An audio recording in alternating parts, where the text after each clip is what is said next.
Hey there everyone, it's Anthony back with another video here on Single and Placing. Hi, good morning. My hair is a mess. I just woke up a little bit ago.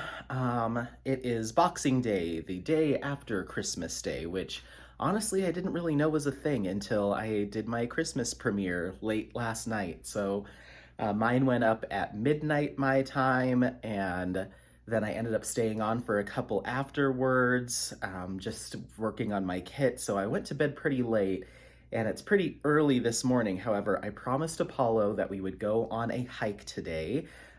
It's been bitter cold here in Colorado. It just started warming up yesterday, but then the wind was really bad, so it was still cold. And so we've just been going on our normal walks around town for like 2 or 3 days. And I can tell he needs to get rid of some energy.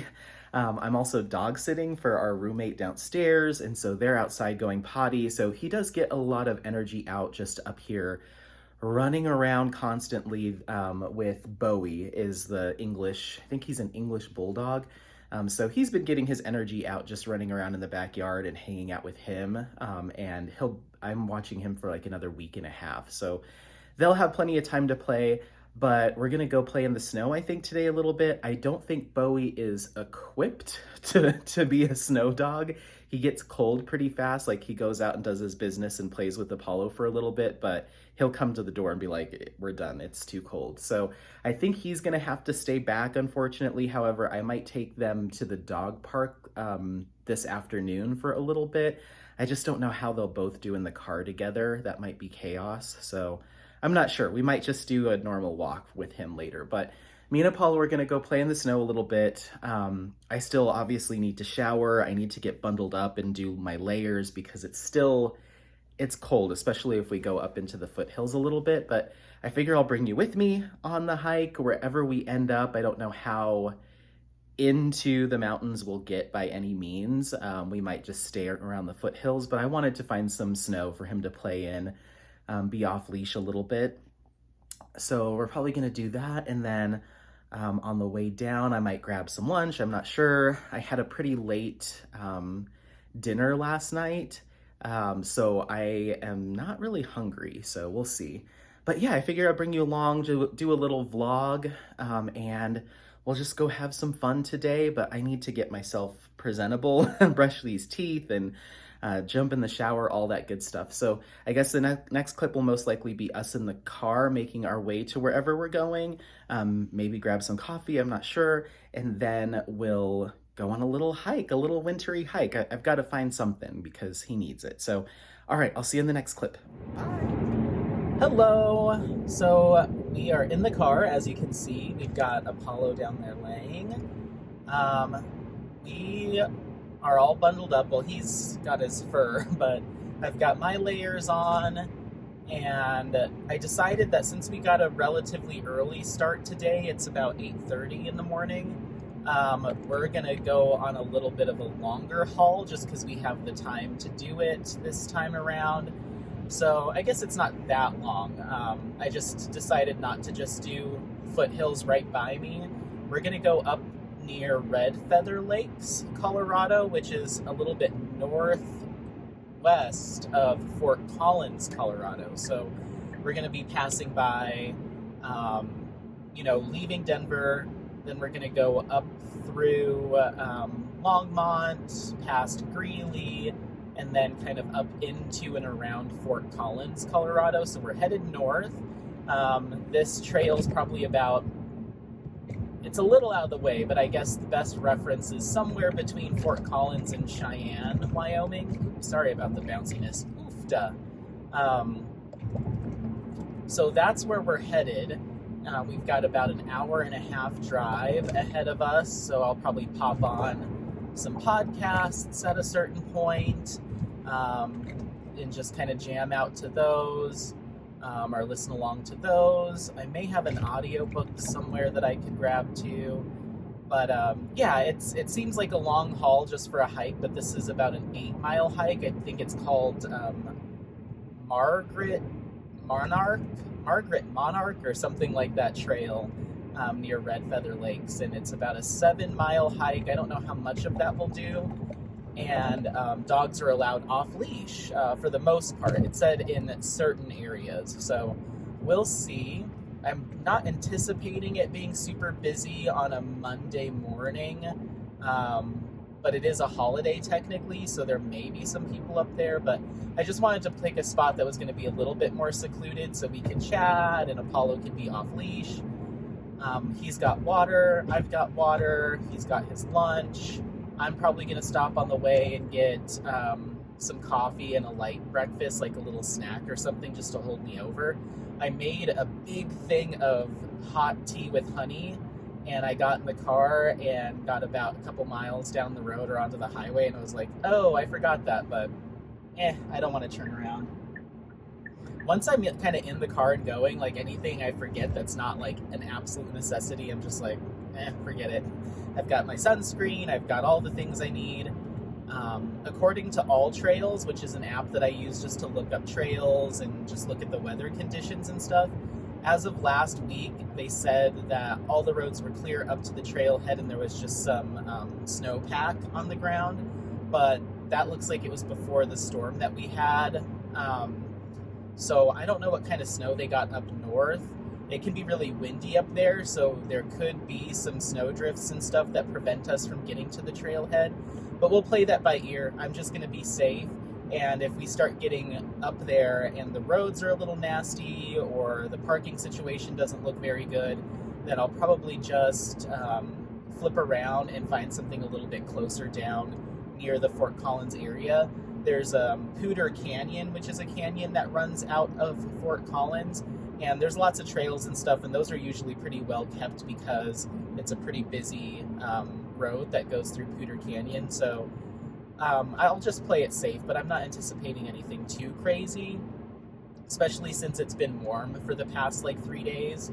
So yeah, this semi looks very ominous that's in front of us. It's like, looks like it's bowing out like whatever they've got in it. There's too much of whatever it is, and it's really surprisingly tall. It's taller than a normal semi. Let's get past this. This looks like I don't like the looks of it. Ugh. It might just be dirty from the roads, but that thing looks scary. So yeah, that's the plan. We're gonna go hike that. I'm not sure if we'll do the whole thing, but I've got everything I think I need to do it. And yeah, I'll try to film a little bit while we hike. Hopefully it's nice and quiet. I was also thinking of going through, because we're going to be passing by my hometown. It's about a 20-minute detour the opposite direction headed east off the highway, but I think I'm going to do that as a whole separate video, just do a tour of my little hometown. I'm even wondering if I can go on a day where the museum is open so we can go look at all like the historical stuff, and a lot of my family history stuff is there. It's run by this really close family friend, and she's kind of like the curator, and she's responsible for the museum, and I think they're only open like once or twice a week. Otherwise you can call her directly, and she will, if she's available, she'll drive over there and open up the place for you. So last year, I don't think it was Christmas. Was it last year or the year before? I don't remember when it was, but we had a lot of family in town. It wasn't a family reunion, but I almost had to sneeze. It wasn't a family reunion, and we just had family in town, and they opened the museum for us on an off day, so it's just our family walking through there all day, and that was kind of fun. So Spirit Halloween is still open? That's strange. Maybe their sign is still up, but they're not open. I don't know. There's a Joann's Fabrics over there that I didn't know was there, so. I don't really bop up to the north part of Denver, like we're driving through, I guess this would be considered Thornton, I think, right now. I don't really bop up here too often, at least this far east. We're on I-25. I'm usually sticking on the west side, like along the foothills is kind of where I live and kind of do all my stuff. So I used to live over here, but I don't really come over here too often anymore. I just don't really have a need to unless I'm like going to see my mom or going to see some friends, but otherwise I kind of stick to the west side of town. It's a lot more kind of sprawling suburb over here, just like big open fields with tons of housing developments and shopping centers and stuff. Whereas where I live is a little bit more like the older residential neighborhoods and starting to get up into the foothills. So um, I don't mind it, but I do like I like the walkability of what I have now. Like I can walk to the grocery store. There's a couple little local bars that I could pop over to. Not that they're that great, but I can. And there's not really a lot of good food near me, but if I'm looking for like cheap, quick, like your fast food stuff, there's a couple of places. I guess I could walk over. There's a really nice kind of Italian restaurant that's within walking distance. So yeah, I mean, I have a couple of options, but not like a city's. Like I'm not downtown. I'm definitely on the outskirts, but still not bad. Here, when I lived out here, there's nothing within walking distance. Like you have to get in your car to get to the gas station. You have to get in your car to get to the store. So it's fine, but I kind of like just like if I just want one or two things, like, oh, I just want like some ice cream or something, I can just walk over to the grocery store. So anywho, well, we are on the highway. We've got quite the little jaunt ahead of us. I don't know exactly where I'll stop to get food. My heart wants Taco John's. Anytime I make this trek up to Fort Collins to go hiking or, just to visit, there's Taco John's on the way in a town called Windsor, Colorado. There's a few up and down the I-25 corridor, but they're only on this like stretch of highway through Colorado. Like you don't see a Taco John's like over on my part of town. I'd have to make a special drive all the way here, which I don't really do. And Taco John's, if you haven't been there, it's kind of a guilty pleasure for me. There used to be one, or there might still be one, in the town of Loveland, Colorado, in the town. So it's kind of like along the highway, but then it's up in the northern part of Colorado. I don't see it much anywhere else. And when I was a little kid, my uncle would usually take me. Why would we go there? I don't know if back in the day, they did some sort of Broncos training camp or Rockies, some sort of sporting group organization. I think might have done some kind of practice in Fort Collins or Loveland. I don't remember. But he really liked Taco John's. So anytime he'd take me to go do that kind of stuff, we'd stop at Taco John's. And they have these little hash browns that are seasoned with like, I don't know if it's like chipotle powder or just like an all-purpose seasoning, but they're these crispy little hash browns that they call potatoes ole. And they are so freaking good, and you get them with a little side of nacho cheese and a side of jalapenos, and it's like tater tot hash brown nachos. They're so good. Not good for you, but so good. And then they also had this thing called a taco burger. So it was a hamburger bun with a slice of cheese and I think maybe onion, but it's the taco meat from their tacos. And those were surprisingly delicious.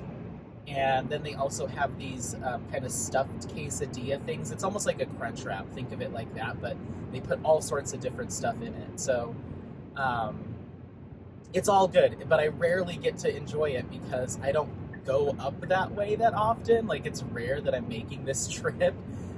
It's probably been at least a year, probably last summer, so like a year and a half since I've had it. So I think I'm gonna do it. I'm also keeping my eyes peeled because rumor has it they're building an IKEA up here, and it's been in talks for a long time. There's only one IKEA in Colorado, and it's in South Denver, so this would be much closer. Rumor has it that they're building it now, but it's been in talks for a long time, and I knew they were fighting about the land or something like that, so it hasn't really been happening. But according to my current boss who works up here, she said that it is happening, so keeping my eyes peeled for some construction.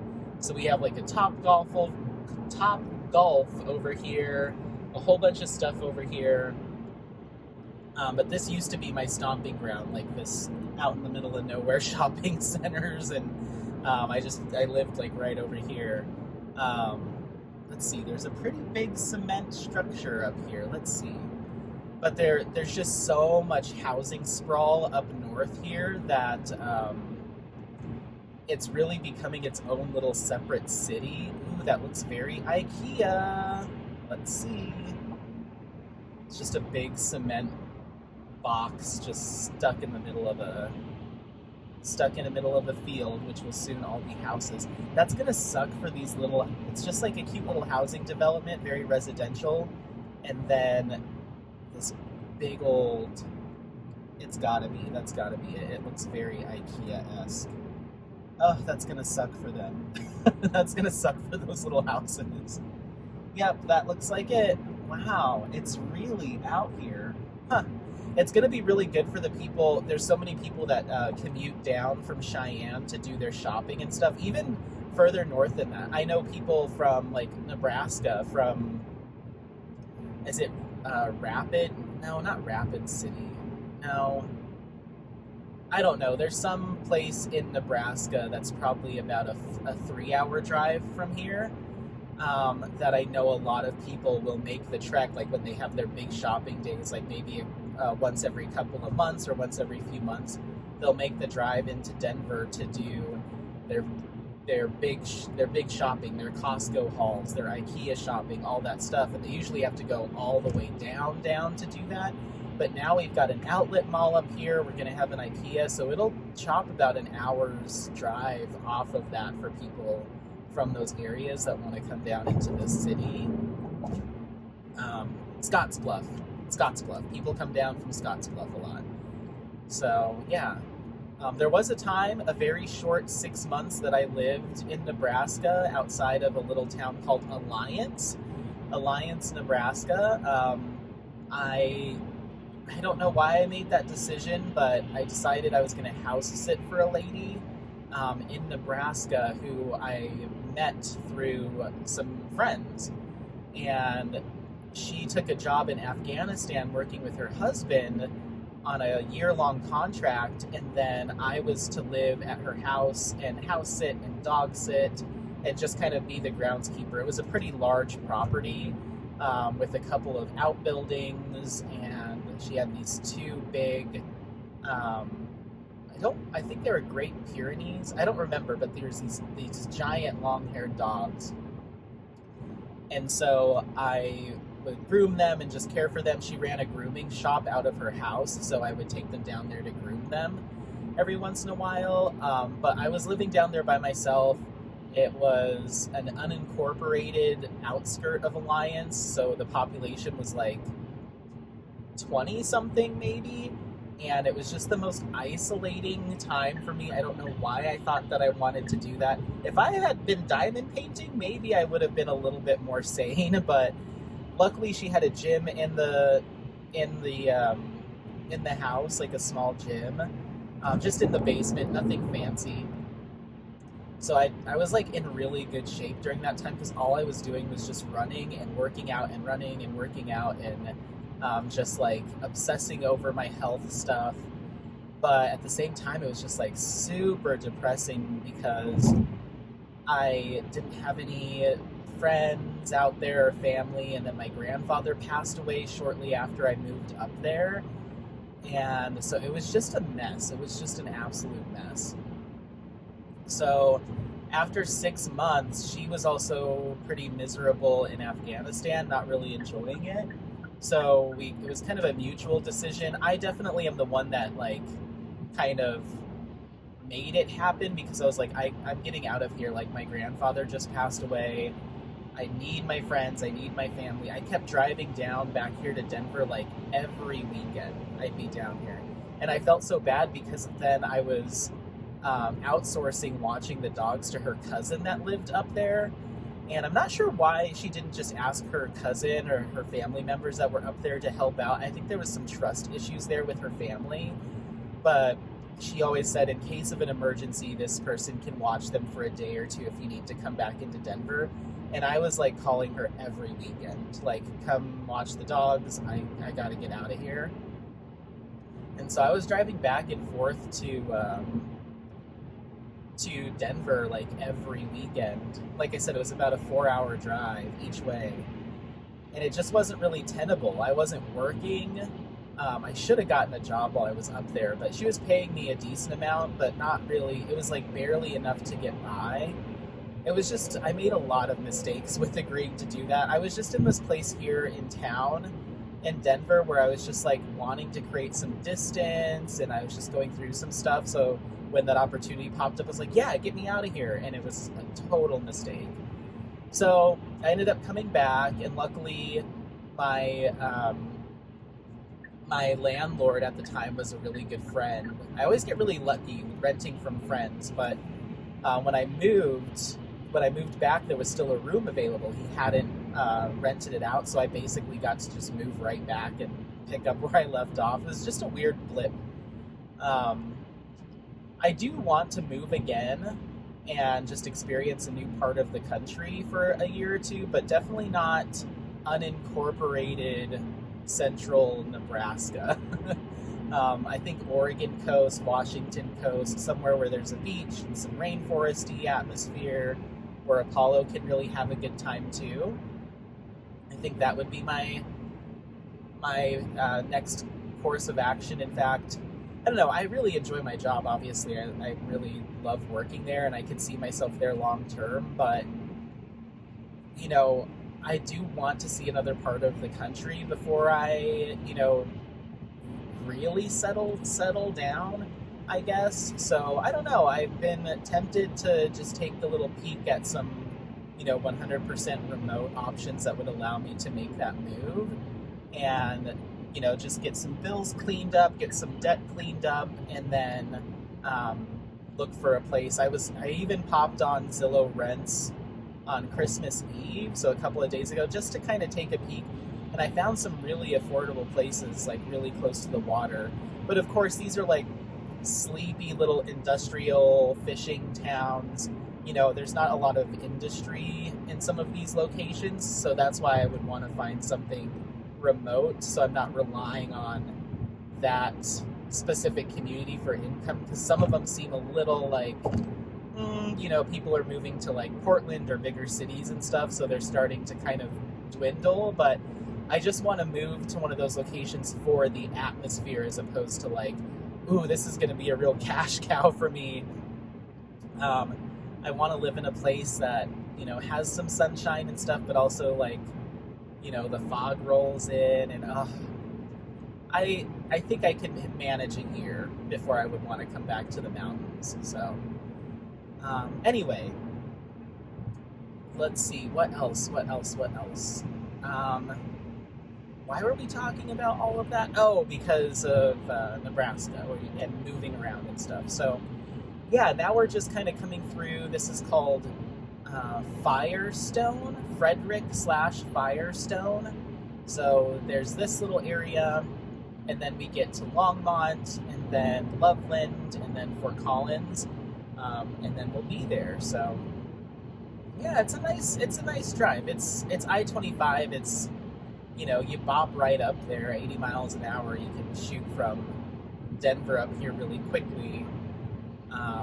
So yeah, it's not bad. It's a lot. It seems like a lot, and it is a lot of miles. I mean, we're driving about 100 miles, 110 miles. So that is quite the haul, but when you're on a fast highway with, you know, at least right now, this time of day, on a Monday, on a holiday, like, no real traffic, you know, it's not stop and go, you know, it's easy breezy. Anytime I talk to people that are transplants or have moved here from out of state, and they moved right to Denver, so all they know is like Denver metro area, they don't really go anywhere else, and you tell them like, oh, I just go up to Greeley to see my family, or I go up there, and they're like, oh my gosh, that feels like a world away. And it's like, when you live up there and you have to come into Denver, or you have to drive far to do anything, it doesn't really faze you. Like, commutes and long drives are just kind of a part of daily life, you know. Everything's a half hour away at least, like anything major, so I don't mind it. And the more and more it gets built out, the more it's going to become just I could foresee this whole entire I-25 corridor just getting completely developed, you know, so you won't really be able to discern like one suburb from the next. And just back where we were, where the Topgolf and IKEA and all that stuff is, my mom, anytime she drives past that area, she's like, when I was a kid in the 70s, you know, 70s and 80s, this was nothing. Like, you didn't see anything at all until you got a lot closer to the city, and now it's just like completely pushed out. So I don't know, it's all the same to me. All right, so it looks like we're coming up on, oh wow, we're really cruising. So this is the exit for Longmont slash Platteville, which is the town that I was born and raised in, is Platteville, Colorado. And so this is usually where I'd get off to go see my mom, go see family. But yeah, I was saying I wanted to tour the town. I want to show everyone our family home our grandparents lived in, and now where my mom currently lives, and my elementary school and my middle school and the park that we play in, the church that we used to go to, a couple of the houses that we lived in growing up after, you know, we left my grandparents' house, just a couple of different places that we lived in there. There's just all sorts of fun little cutesy stuff in Platteville. I mean, it's just a little farm town, but we could do that. We could even go visit my high school, which is in the next town over. Yeah, so maybe we'll do a little farm vlog. This is definitely the area to do it in. So yeah, now we're just coming up on Meade, Colorado, and then Windsor will be after Loveland, I think. Yeah, so we've still got a little ways before I'm gonna make I'm doing it. I'm gonna get those potatoes away. I mean, I can't come all this way and pass by that, so I'll probably just get a side of those and like something small, because those potatoes Olay are kind of a meal within themselves. So, ooh, I don't know though with the holiday, because it's technically still a holiday weekend, if they'll be open. Oh no, we'll see. The other place that I used to come to up here is in Windsor, like downtown Windsor, and it was called Akole Maluna, and it was a Hawaiian restaurant out in the middle of, you know, northern Colorado. Delicious. One of my favorite Hawaiian restaurants in town. It was a little bit more upscale, so it wasn't like the greasy spoon, like Loco Moco, just like really heavy food, although I really do enjoy that. And if you haven't had Loco Moco, it's a scoop of rice, hamburger patty on top, fried egg on top of that, and then covered in gravy. And then I usually would put just a little touch of soy sauce and some hot sauce on top. And that is so good. I ate it a lot when I lived in Hawaii, which I don't know if I've talked about that yet. I've got some stories. We need to do some more Whippet Chats. Yeah, I used to eat that a lot, and then when I came back from Hawaii, it was like one of my favorite things to make. And my stepdad was raised in Hawaii. He's half Korean, half black, and he was adopted from Korea and then raised in Hawaii. So he used to make a lot of Hawaiian dishes. That's how I fell in love with Spam, is thanks to him. And so I know my way around a Loco Moco, but this Akole Maluna, they did it a little bit more classy. It wasn't as like heavy or greasy. It was still the same components, but they just did things with ever so slightly bit of health consciousness in mind. They had a lot of like really light fare, like bowls and stuff too. It was very good food. Beautiful restaurant. And then the pandemic hit, and they tried to stay afloat doing takeout only, but it was just in a small little northern Colorado town, and it just didn't, they just weren't able to sustain it. And every time I went in there, they were never packed. So I don't know how popular they were in general. It's an interesting cuisine to try to kickstart in Windsor, Colorado, that's for sure. So I don't know what they ever did, if they moved to another part of town and reopened, or if that was just that, if they decided to retire, because I know they were was like an older couple. So I don't know what happened there, but there's not a ton of places to get some good Hawaiian food in Denver. There's an L&L barbecue in Aurora, Colorado, which is super far east Aurora. It's basically the opposite side of Denver for me. It takes a long time to get to that part of town from where I live. And then it looks like they might be opening something called like Kona Hawaiian Grill fairly close to me. But I don't know if they're like gonna have like the Loco Moco and the Spam Musubi and the ramen bowls and stuff. I think they might be like, here's a teriyaki wrap, or like it's a little bit more kind of Americanized Hawaiian, I suppose. So I hope not. I haven't looked at their menu, but I hope that they do some like legit stuff. We'll see. So yeah, that's another place that used to be up here, a Kole Maluna, that I really, really liked. But there's a lot of interesting little hole-in-the-wall restaurants. There's a really good Chinese place up in Fort Collins. There's some hidden gems in northern Colorado. Like, it's not all in Denver, downtown Denver. Hi, Bubba. Apollo. Hi, baby. What are you doing? He's like, I put a seat protector back there because I have leather seats, and he was messing those up. So I used some of my REI. They do a cash back, or kind of like you get like dividends when you're an REI member. And so every year they give you a percentage back of how much you spent the prior year. So not 2022, but 2021, I spent a lot of money because I was getting more into to skiing and climbing, and so I spent a lot at REI. We did a couple trips that I needed to gear up for. So, and then I went to Oregon and I camped that entire time. So I had like $120 in dividends to use throughout this year, and I think they expire. It's like a rolling year, you know.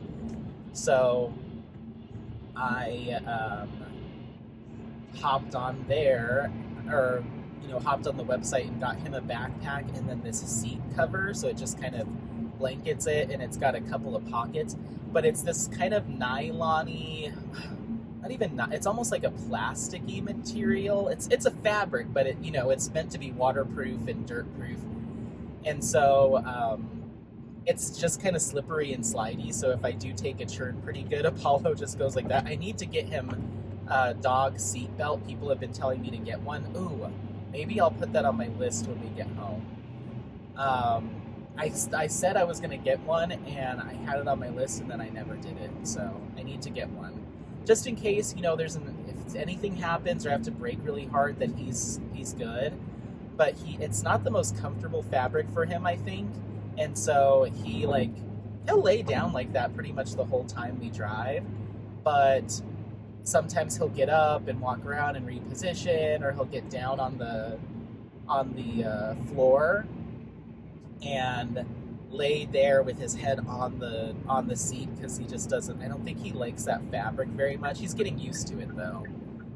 But the first time I got it, you could tell he was just like, ugh, like, what is this? What is this material? So, but I do have his backpack in the trunk, so I'll be able to load him up with his backpack. He can carry his own food and water today, which will be nice to have that out of my pack. I might even, I don't know, I'm going to try to find something else. He might have to carry my sunscreen and stuff too, just to even out the sides of the backpack. But I'm curious to see how that works for him. I've got our headlamp just in case we are gone that long. I would hope not, but who knows. I've also got his flashlight that I got for him. It just clips onto his back, and it flashes like a rainbow of different colors, so I can see him at night now. So he's got that. So we're all geared up and ready to go. They're doing a lot of construction up here. Honestly, I have not been this far north in over a year. I do not come up here very often. You can get to Greeley from here, but I almost always churn to go through Platteville, my hometown, and stop by and say hi to Mom or whatever, but I don't really have a need to go to Greeley unless she wants to go do something, because she'll say, oh, meet me in Greeley, and it's like, she doesn't like to come down into Denver very often, just because, you know, it's busy, crowded, all that stuff, and she's always going on about parking, like downtown, when she does have to go downtown, but I know she tries to avoid it. So most of the time we'll either meet in Brighton if we're gonna meet, which is kind of like, it's like a 35-40 minute drive for me and probably like a 20-minute drive for her, or we'll go all the way up into Greeley because that's their go-to, being this far north, that's where you go, but I have to go past where they are to get there, so it's like a little bit more out of the way for me, but I don't mind it if she doesn't want to come into town. So yeah, they're doing a lot of construction up here. There's an outlet mall out here that, from what I remember, is pretty run down now, but it was really popular when I was a kid. And then they opened like a little separate mall, it's called Centera, across the street, which I think really killed it. And that's an outdoor mall, much more modern, with the movie theater and the Best Buy and the this and the that. So, yeah, this is coming through Loveland, Colorado. So, yeah, we can, if we were to turn here, we could get up to Estes Park, where we were on for one of our vlogs when I took you to Estes Park. This is kind of, you can get there from all the way up here too, and weave through the mountains. So I think there's like 3 different ways to get into Estes, or maybe 2. Loveland and Longmont, I think. Maybe even Boulder, I don't know.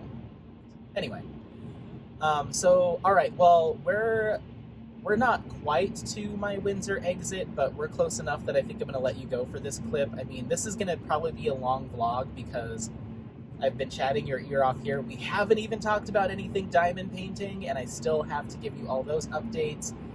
I also wanted to take this time, because this will probably be my last vlog before the new year, to talk a little bit about just kind of a year in review.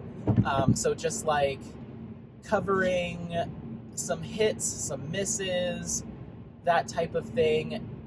I may have to, I don't know how I'm going to do it. I kind of wanted to review my finishes with you all, but I did not bring my logbook, and I don't have, there's 18 of them. I wonder if I could remember them all off of memory. I wouldn't be able to give you all the dimensions and stuff unless I don't know how I do this. I guess what I could do is, I have my Google Keep on my phone, so while I still have phone service, I could hop in there and take screenshots of my finished kits, and then I guess what I could do is talk about them in individual clips, stop the video, look at the next one to remember what it's all. Oh, that's a lot of work. That's a lot of work.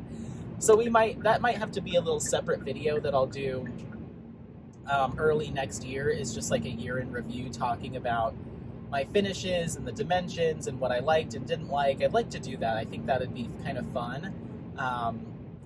As of right now, there are 18 of them. So 18 kits completed this year, and I started in February. So yeah, we are getting close to my exit. So I'm going to let you go. We'll probably just talk general hits and misses and just kind of some musings about the year. But we won't talk about specific kits necessarily. That'll be a separate video. But I do want to talk about just some stuff I've learned over the course of this first 10 months diamond painting. So, all right, well, I'm going to let you go so I can cram a bunch of deliciously seasoned hash browns into my mouth, and I will most likely pick back up with you at the trailhead. So, or If I have to change plans, we'll figure that out. But for now, the plan is at the trailhead. So we'll see you there. Bye. Okie dokie. So I just figured I'll jump in with a quick clip. This is my first time going up to this particular hike. And so we actually went a little bit further north than I normally go before I kick over. I usually actually go through the town of Fort Collins to get to this general area. But we went quite a bit further north to get up to this trail. So we're about, I'd say, 12 or 15 miles south of the Colorado-Wyoming border. So it's kind of crazy to think that, you know, we're so far up in the plains, like, you know, about to get to Wyoming, and yet only we've got about 30 minutes until we get there.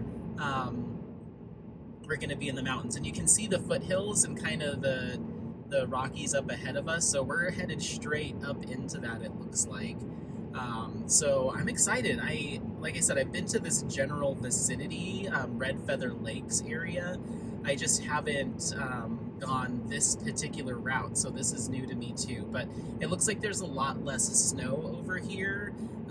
So I'm curious to see what the roads are going to look like once we get further up. I mean, everything's very clear, as you can see. But who knows, that might change as we get closer. So I'm going to play it safe and keep my eye on it. But as you can see, we're just going through kind of the rolling hills. There's farms on either side of us right now, but we're about to go play in the mountains. So I don't know, I just think it's interesting. Colorado has so many different sceneries and different environments, all within, you know, one state, and even in this case within like an hour of each other. You can be in like the flat plains and then just kind of launch up into the mountains. So I think we might need to do another vlog at some point where we just do kind of a northeastern Colorado cruise through the plains. There's a lot of really cool stuff out there too that is definitely worth checking out. So that might have to be on the docket as well at some point. So I like doing these little road trip kind of things. So yeah, we'll keep going with our day trip. I'm gonna keep driving. Like I said, we've got about 30 minutes to go, and then we'll be at the trailhead. But I just thought I'd share that little fun tidbit that we're almost to Wyoming. We're pretty much, you know, kind of close to the border. So, all right, well, we're gonna keep going, and we'll see you when we get there. Bye. Okay, so it is quite windy, so just keep that in mind, that I'll do my best to slip and fall. There's slick right there. Okay, come on, let's go. I'll do my best to edit out that windiness as much as I can. But you know the drill, sometimes it's not super easy to do. Let's go. We've got Apollo here with his little backpack. I didn't have enough things to evenly weigh down either side, so it's just got his food in it. But next time I will make sure to get something equally as heavy to balance it out. I tried putting my water bottle in there, but it just was slipping to one side. It needs to be adjusted too. It's a large, extra large, and it's a little loose on him, so, but it's okay. Come on, Bubba, let's go. So we're gonna see what kind of people we have up here. There's quite a number of cars, so I believe dogs can be off leash. I just want to make sure that we're okay. I think this is also, horses can come around here as well. So yeah, this is like Monarch something trail. I'll have to look it up when we get back to the house. But Mount Margaret Monarch or something like that. So yeah, I see some people off in the distance. So we'll probably just kind of sniff around and hike around. Let's go, buddy. But yeah, just depending on the wind, I might clip portions of this out, or if if it's that bad, then I might just put this to music and you can just kind of hike along with us. So yeah. Da, da, da. So like I said, this is 7-something miles. I doubt that we're gonna do that entire thing, but we'll go for a while, get him some energy, make it worth the drive before we head back down. Just even in this parking lot, it's kind of slippery-ish snow, and even just stopping on like the flat parking lot and then trying to park. Oh, hold on. Okay, sorry, we had somebody roll up on us. But yeah, even in the flat parking lot that just has some snow on it, my car started to lose traction, and I just had to kind of gun it so it caught some dirt, and then I was able to park. So I think, oh, it's deep snow. Look at him. Okay, buddy. We're both. Oh my goodness. Okay, we gotta. There's some folks over here. I want to get away from them so I can let him off leash.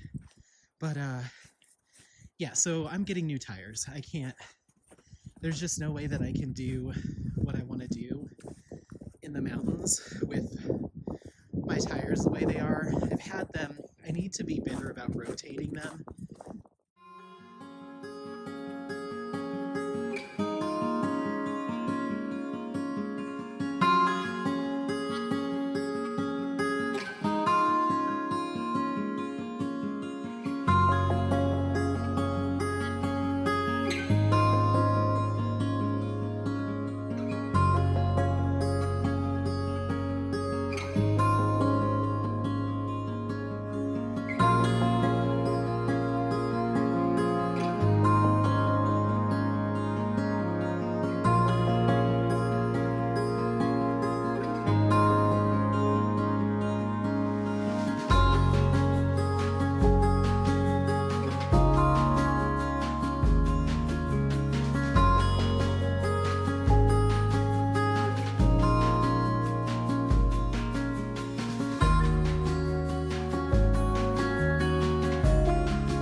Okay, the wind slowed down for like 1 moment, so I figured I'd put in a little clip.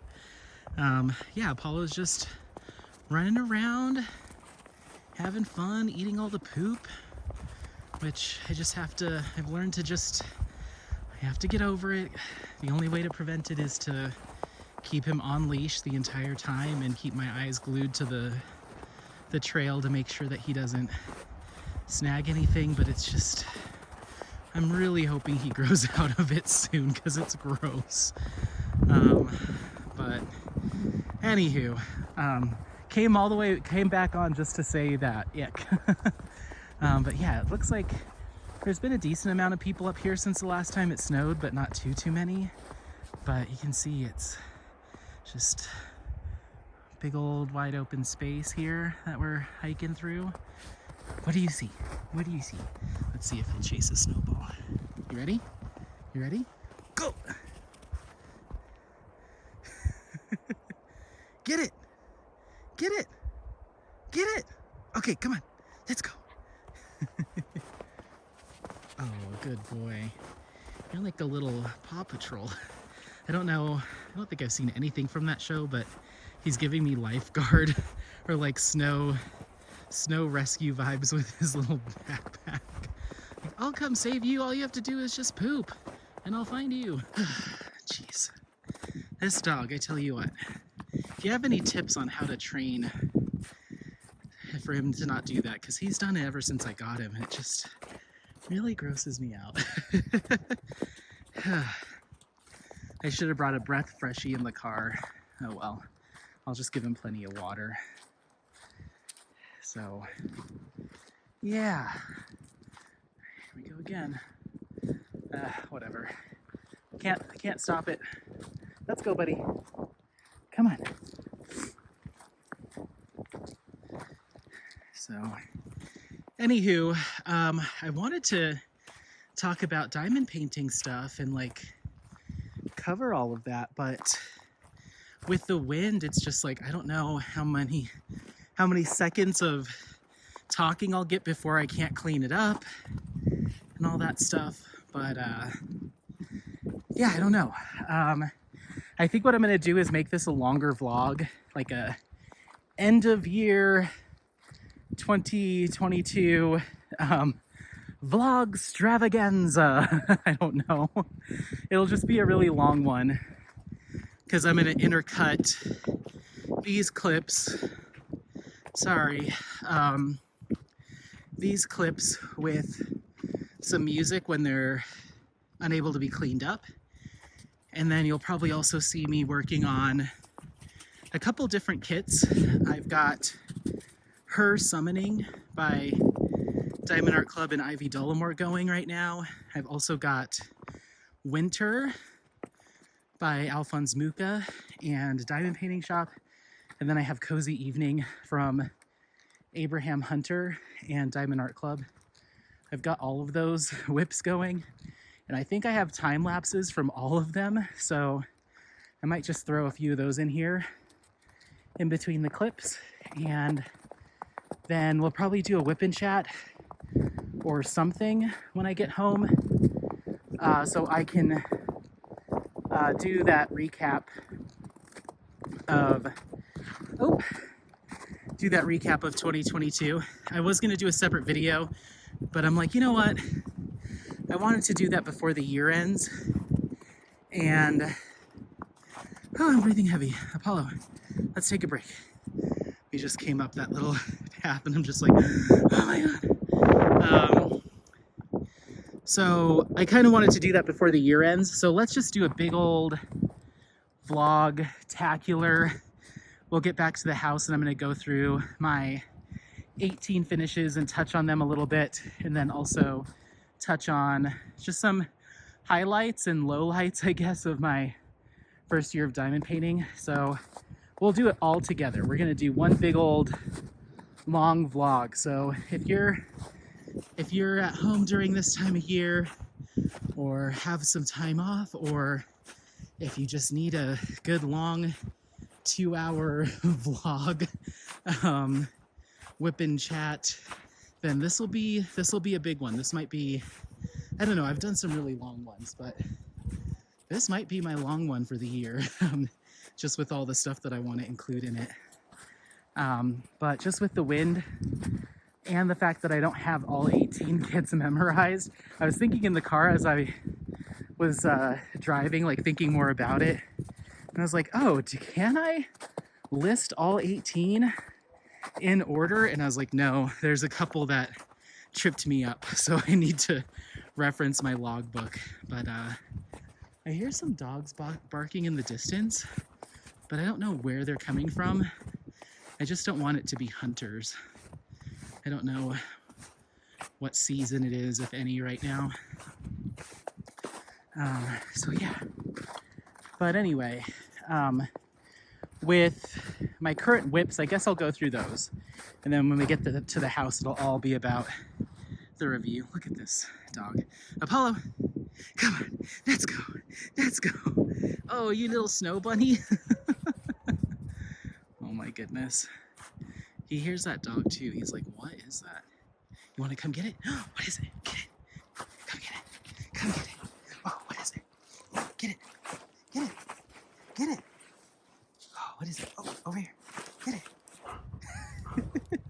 Okay, let's go. So yeah, as far as my whips, and Talk about them every time. So I guess my oldest, I don't know as far as my oldest whip. Yeah, I think my oldest whip right now is Senorita from Jaded Gem Shop. That's a Henry Clive image. I've had that going for a couple of months now, a few months now, on and off, but it's just such a large kit and it's quite confetti heavy. I just want to make sure that those dogs are, everyone's okay.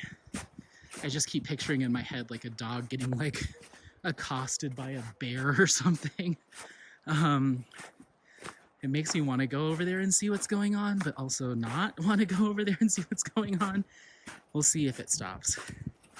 Just like, okay, we've got, oh, he's getting closer. Let's see. Do you guys see? Oh, he's howling, poor baby. Apollo, let's come over here real quick. I just want to,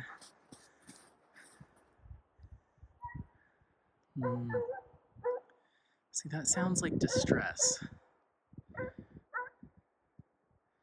Okay, I just saw the dog. And I see owner. Okay, we're fine. I think we've just got a bit of a loudmouth.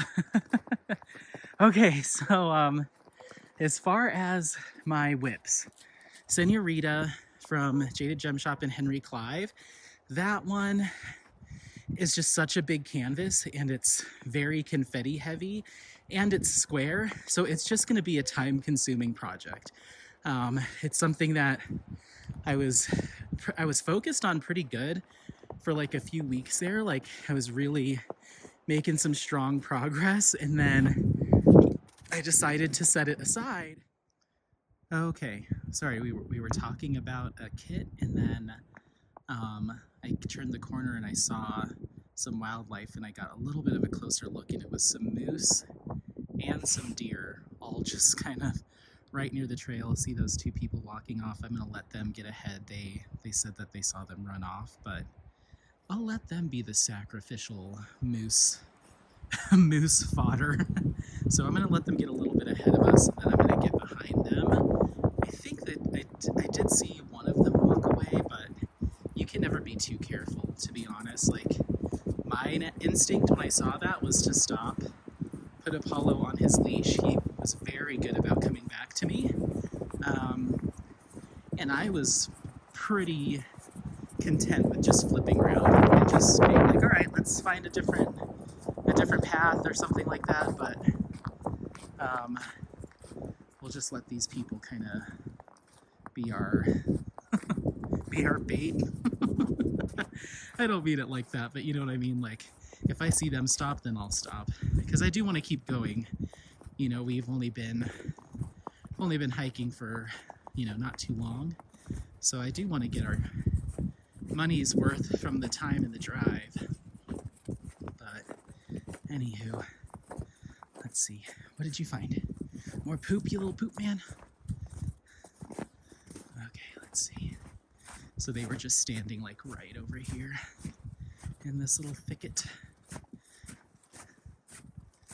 But anyway, so what were we talking about? We were talking about Jaded Gem Shop. Let's give them some space, Apollo, to get ahead. Gonna hear me talking about diamond paintings their whole hike. So yeah, the moose was like right here, and they took off down that way. But it was definitely looking at us, and at first I was like, oh, it's an elk, but its face was like much more squared off, and it was just generally big. So I think it was a moose. But they are no joke. So now I'm like kind of keeping my eye out. Okay, so Jaded Gem Shop. I stopped working on Senorita so I could do my jingle drills in winter with DAC kit, which is Cozy Evening, and I'm still working on that. And I'll probably keep working on that till it's done. I'm hoping to have it done at some point in January. I'm about halfway done. I've got like one section left and I'll be halfway done. So I think another month and I should be able to have it finished, and then ship it over to my aunt, who I think what I'm going to do is mail it to her. She lives in Phoenix. Mail it to her, but I'm going to mail it to her partner, and then ask her partner, or my Aunt Kathy, to video record her opening it, because I have not given her any status updates or anything, or told her that I had started on it. All that happened is I said, this is back in September. I said, hey, if you want me to do a kit for you, just let me know, pick one out. And she picked that one, but I did not tell her I had ordered it, gotten it, started on it, or anything. So it should be a surprise, especially since it'll be like probably, I'd say she'll probably get it like first.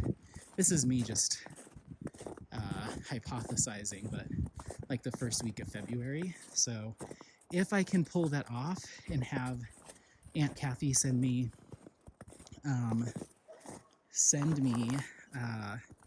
the video of her unboxing it, I think I'll put that in the like in a vlog or something, of like a clip of her opening it, because I just know her and I know she's gonna freak out, especially with the surprise. So yeah, that's Senorita as far as my whips, and kind of cozy evening. About halfway done on that kit, and that one's a big old square canvas. And yeah, it's one of my main whips. I was working on it yesterday, pretty much a little bit every day. It's so pretty and like untouched, like the snow's untouched over there. But now I'm like, don't go off the trail, the moose will get you. And I'm also like checking behind us too. Okay, so we've technically covered two: Senorita, cozy evening. Let's see if these people stopped. What do they have to say for themselves? I'm not sure what they're doing. I'm gonna wait for them to figure their stuff out. Apollo, there's no poop there, little poop boy. Come on. So yeah, I guess my next one would be Del Sol, and that's from Andy Russell and Mystical Diamond Art. I don't know what I'm gonna do with that kit. It's like, I started it thinking I wanted to do like a fun, summery, like island thing in the fall. I was like, oh, this will be nice to mix it up. And it was around, and I was feeling around at that time. And it's not that big. I think it's like 50 by 70 or something along those lines, landscape. But it just, the colors are just kind of, just like your primary colors. Nothing too like exciting, I guess. And the image, now that I'm looking at it more, I'm just like, like I'm a little bored by it, and I've only like 2 sections in. So I don't know if I'm gonna keep, I don't know. I'm gonna keep it, obviously. Like, the quality is totally fine. It's nothing to like wag your finger at from a quality standpoint. It seems perfectly fine. It's just, I've completely lost interest in working on it. I'm like, every time I think about reaching for it, I'm like, yeah, but I'd rather do this other whip that I have that like gets me excited to finish a section, This is just kind of like meh. But I think for my purposes, I want to have some finishes that are pretty like, like pretty, classic. I don't want to say basic, because that sounds like shade, and so it's not basic in that sense. It's just kind of a classic, like it's a island scene, like palm tree, couple flowers, ocean, sun. There you go. But I think if I do this summer decide to do some craft fairs to try to sell some completed diamond paintings, I think that one would be really popular, because it is such a like universal, like most people are gonna like it, So I think I'm gonna push through, but it's not on my list of kits to work on. In fact, I've opened and completed like 3 other round drill canvases since starting that one. Like, that's how little interest I have, is like I just keep opening up more and more round drill canvases. Like, I'd rather do this. So we'll see if I ever get it done. What else? Okay, so Apollo, do you? No, I think his little legs will slip between that. Let's go through the gate. Okay, so it looks like we go this way. Maybe? Hold on. Oh, gosh. Might have to mute that. Watch out. That's a fun noise, huh? Apollos are here all befuddled. Watch your little leg. Yeah, there you go. Okay, let's give us a couple minutes over here and then I'll let you off leash. Okay, yeah, I have no idea where we're going. I'm just following these people now. So yeah, that's Del Sol by Andy Russell. I'll get to it eventually, but I think I'll probably finish. I don't know. I don't even want to give any sort of time frame. It will get done at some point, or maybe it'll be something that I give to somebody that's interested in diamond painting, and I can be like, yeah, just mess around with this. I've only done a couple sections. See if you like the idea of it, and if not, give it back or pass it along to someone else or throw it away. But I'm just like not hot on that kit. So there's that, and then I have Crimson Oracle from Warmtail and Craftably, and that's another one that I know it'll look cool when it's all worked up, and it's another one that I think somebody at like a craft fair might be really into, like if they're into anime and stuff. But I do like the image, but for whatever reason, the section that I'm at like the third section on the bottom. It's a lot of like the line blocking on it is a lot of diagonals just in the section that I'm at. So rather than being straight up and down, it's like all the symbols but just going up at a diagonal because it kind of follows along with her skirt. And so you can't really multi-place it because it's all diagonal. And I don't know, every time I work on it, I just feel like it's, even though it's not like incredibly confetti, it's still kind of taxing. Like, I don't know what it is about that kit, but like I take it out and I'm just like, oh, this is gonna take a while. And it does. Like, it's a round robe, and maybe it's also because the symbols, they're pretty clear, but there's a couple that are a little bit more blurry. And a lot of the colors that I'm using are these different shades of reds and oranges. So that kind of like, I think it's a little muddy to me. Like when I look at the section, at least where I'm currently at, I'm just like, this dog is just relentless. And they're getting closer, of course. Let me try to get away from these Sir Barks-a-lots. Let's see. Let me go this way. I'm doing my best, everyone, to... I think they're following me slightly behind on the trail. And they've got the dog, I think, on a leash, but he's just... My goodness. Like, is it too cold for the little guy? Or the big guy? So, look at these. These are definitely not shoe prints. They are of some kind of creature. This is kind of nuts. I saw some deer up at Lookout Mountain last weekend when we went up there. But that's the first time I've seen a moose this year that close. So it's kind of cool. Like, I don't know if that's the mountain person in me. Like, there is a small part of me that's like, let's get a little bit closer, see if we can get a good shot. But then the rational part of me is like, churn around and like get your dog. What is he looking at? What are you looking at, Apollo? Get your dog on his leash and get the heck out of there. So that's what I leaned on. But they seem to have run off. So anyway, Crimson Oracle, just not, I like the image, but I think I'm learning that even though I like an image, I really need to look at the color palette and the composition and kind of think about the size of the kit too and how much detail, because that was my first like concern about that kit, was it's not super big, but there's a ton of detail in the original image, and I think some of it was lost. Like, there's just certain areas that I'm like, oh, they kind of omitted all this little finite detail.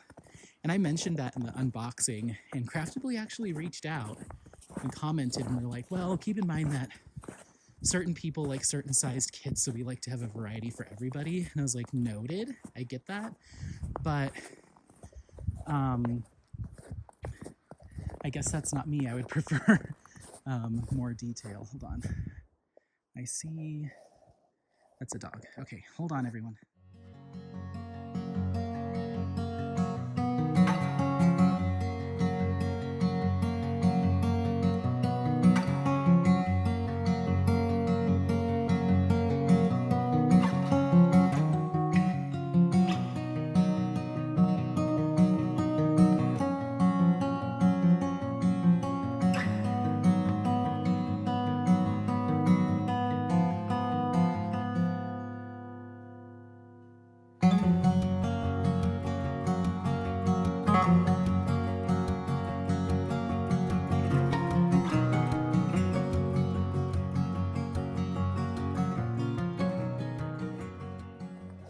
Okay, sorry, I just had somebody walking by.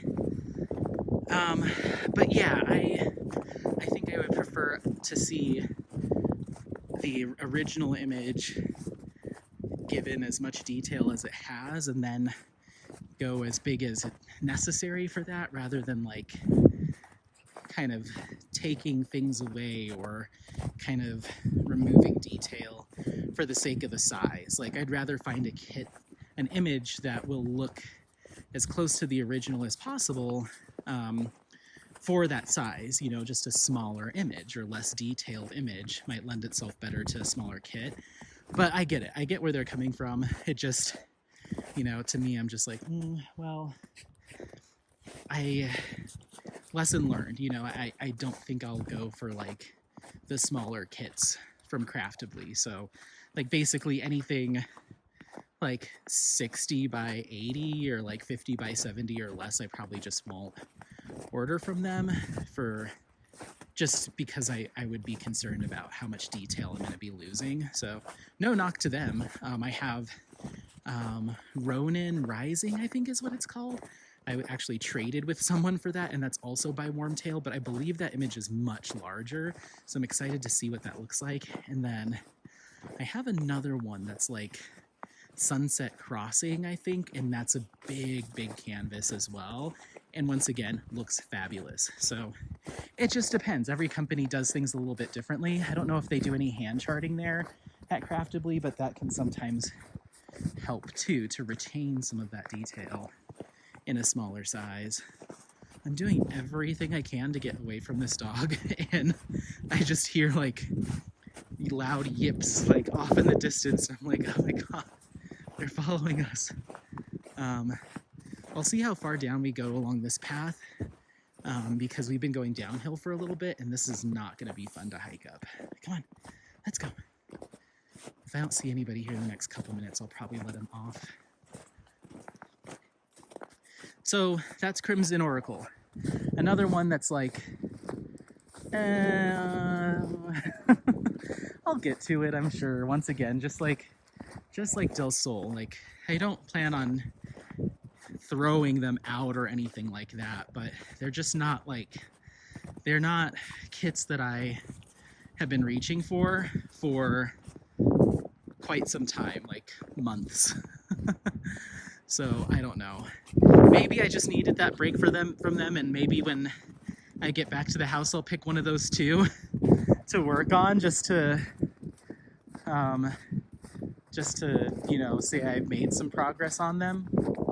Ooh, that wind. Just to say I've made some progress on them. Maybe I'll do that when we get back to the house and I do my oh, you know what, we're gonna do our review.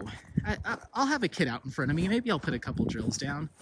I'll pick one of those too, just because they deserve some love. Poor things. They just sit in the closet. So, okay, so there's those. And then the next one I have is, just make sure we're good behind us, is Star Maker from Yume Art and Diamond Art Club. That's another one that I absolutely love. That image. It's stunning. It's gorgeous. I'm a huge fan of all things Yume art. I love the imagery, and I think I'm about like a third of the way done with that kit. But for whatever reason, even though I really like the tones, the colors, they're like darker blues and grays and blacks. For whatever reason, I don't know if it was just my mood at the time, but I kind of like was getting a little bit bored with the color palette. Even though I love the image as a whole, like, I don't know, I just like, it wasn't one of those kits, or it isn't one of those kits that keeps pulling me in. Like, I get home and I'm like, grab Cozy Evening or grab Winter. You know, it just wasn't grabbing me or pulling me in as much as I thought it would, because I loved it so much. And that's one that I even bought from a D-stash because I was like determined to have it. Look at these pretty mountains. It's like a mix of pine and aspen out here.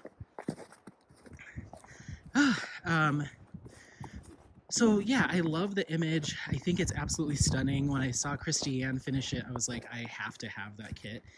And now that I have it, it hasn't really been calling to me. I don't know why, but I have that one. So my goal right now is, once I'm done with Cozy Evening, because I like to alternate. I like to have one square and one round in my rotation, so I don't get bored with the drill type, because I can tend to do that. So once I'm done with Cozy Evening, which is a square, then I'm going to move to probably continuing to work on Senorita. I have a feeling Senorita is going to last me until Summer with the Masters. That's how big and confetti heavy it is I think it's going to take me until January to finish Cozy Evening and Winter by Alphonse Mucha. I'll probably get those both done in the next month. And then I have, which we'll get to Winter, and then I'll grab Senorita and probably work on that February, March, April. I mean, I could see it taking me another 3 months. I really could after that, just with how detailed it is. And it won't be my only whip, is why I'm saying that. Because I'll have other stuff going on in between. So it's one of those kits that, like, usually when I sit down to do a diamond painting session, I can crank through 2 or 3 sections across multiple kits. So I'll do like 1 or 2 of Cozy Evening, 1 of Winter by Alphonse Mucha, and then maybe 1 other, or 2 and 2, or 1 and 2. With Jaded Gem Shop, with Senorita at least, that same amount of time I can get maybe 1 section done, because of just all the color changes and confetti. So I like it. It's a challenge. It's like working on a puzzle, but I have to be prepared. Like, that's what I have to want to do. It's not like a sit down and bust through a couple sections kind of kit by any means. So that's why it'll keep staying with me. But I want to continuously have a Jaded Gem Shop kit in my rotation, just because it is a puzzle and it's more challenging and engaging. It's just that with events, it kind of got pulled aside. But I'd love to get to a place where one of my kits is always Jaded Gem Shop, and then the other one's like my easy breezy kit, you know, the one that I'm just cranking through. So let me pause you again so we can see if the wind will die down, and then I'll come back and we'll talk about my 4th whip. Oh, there it died down. Oh my goodness. I wish I could pay like a monthly subscription to control the wind.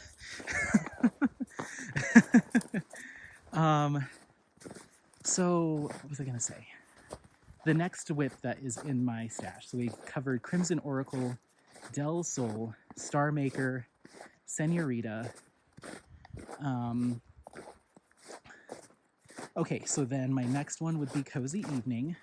So we've already talked about that, about halfway done. And then Summer by Alphonse Mucha. That'll be number 6. Yeah. Summer by Alphonse Mucha and Diamond Painting Shop. I'm loving that kit. It is So much fun. The colors are so relaxing. The ABs are like, I don't even know what coating they put on them, but they're crazy iridescent.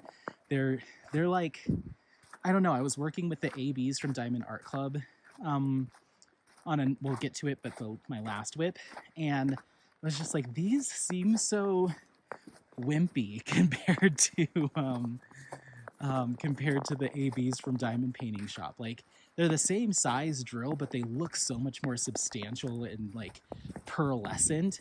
They're just stunners. And although I don't mind the ABs from Diamond Art Club by any means, but once you see these Diamond Painting Shop ones, you're gonna be like, how are these from the same? They almost just look bigger and brighter. Like it's almost like a bigger drill, but it's not. So anyway, I just love them. So that's incredibly fun kit to work on. I've been spending a lot of time with that one as well as Cozy Evening. And I think with my pace, I should be able to get both of those done in the next month. Maybe bleeding in a little bit into February, but I'm hoping not. Okay, buddy, let's let you loose. I'm not seeing too many people. Yeah, you're doing great, by the way. I love you. I love you, you little butt, you little poop head. Go. You're off the leash. You can go now. You can go now. There's nothing over there. Let's go. Come on. Come on. He was like, we're just going to hang out or what? Okay. So we might take a little break here in a little bit to get some water because it's been a minute. I don't know how far we've hiked yet, but I'm just going to go until I'm done filming, essentially, and then I'll flip around and put a podcast on while we hike back. But it's a lot harder to hike in this kind of snowpack because it's almost like walking through sand. Like you really have to stair step your way out each time. But it's definitely a good workout and it's good practice for cross country. Look at this rock formation up there. How cool. So yeah, winter, Alphonse Mucha, great kit, love it. I'm gonna keep pushing along with it. And oh, you know what this reminds me of? This is gonna be so weird to some people, but there is a video game called Fallout 46. I think it's the most recent one. Not very well received, but me and my buddy attempted to play it quite a bit. And when you first kind of enter a certain area, you walk out into the forest and essentially you're just like walking around on this dirt path and there's all these little monsters and weird bugs and zombie things that'll run out at you and you're just trying to connect with the next settlement. It looks very much like this, except I believe when you come out of the game, you're walking this way. So the world is off to this side. So we're kind of walking the opposite way, but I just looked up and I was like, oh, I feel like I'm in Fallout. But hopefully there's no radioactive bears that will come out and try to kill us. We'll see. Radioactive moose. So that is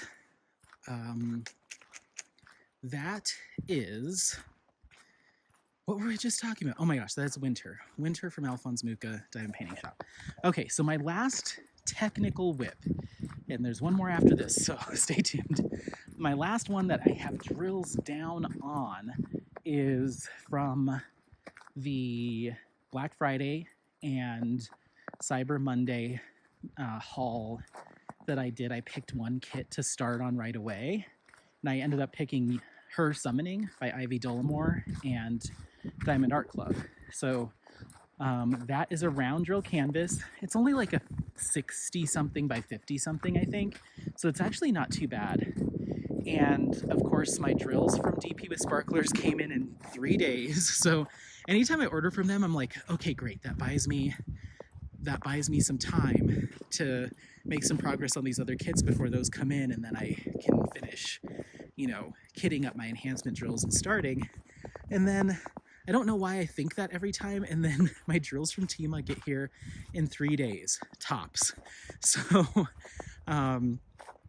so I ordered them on Monday, I think, and they got here on Wednesday before Christmas. Big boy, let's go. Oh, I see you're eating something. Ugh. Apollo, I give you really good food. Why are you doing this to me? So Tmaz drills came in. I ordered 6 bags of drills, 2 of each color, 3 colors. I think that can't. Hey, buddy, no more, no more. Let's go this way. Come on, come on. No more poop. Hashtag no more poop. So those came in. I got 3 different colors from her, and then I think there's a total of 11, maybe more, enhancements that I did to that, maybe 14. I don't know. There's a lot. And that's kind of one of the reasons why I really wanted that kit. Because I love Ivy Dolomar, but it was a round drill and it's a lot of bright poppy colors. And I was like, this thing's going to look so good when it's all dolled up. So I spent a good amount of time on that kit over the Christmas holiday. And I am like a quarter of the way done, maybe even further. Okay, one of you guys needs to come get this dog. Ugh, so gross. Every time I lose sight of him and turn around, he's just munching on some poop. Just like, ugh. It like makes my stomach churn. Like I get nauseous seeing him do it, and it's like, by the time I go to chase him, he like, and if this is too graphic for some of you, I'm sorry. I'm just very grossed out and frustrated. I go to like approach him to be like, hey, no. And he just takes the biggest bite he can and then runs and plays keep away with me. And then when I stop, he'll stop to like keep munching, and then we're playing a game to him, you know? So it's just like, every time I tell myself, just stop caring. But I'm like, I don't want him to get sick.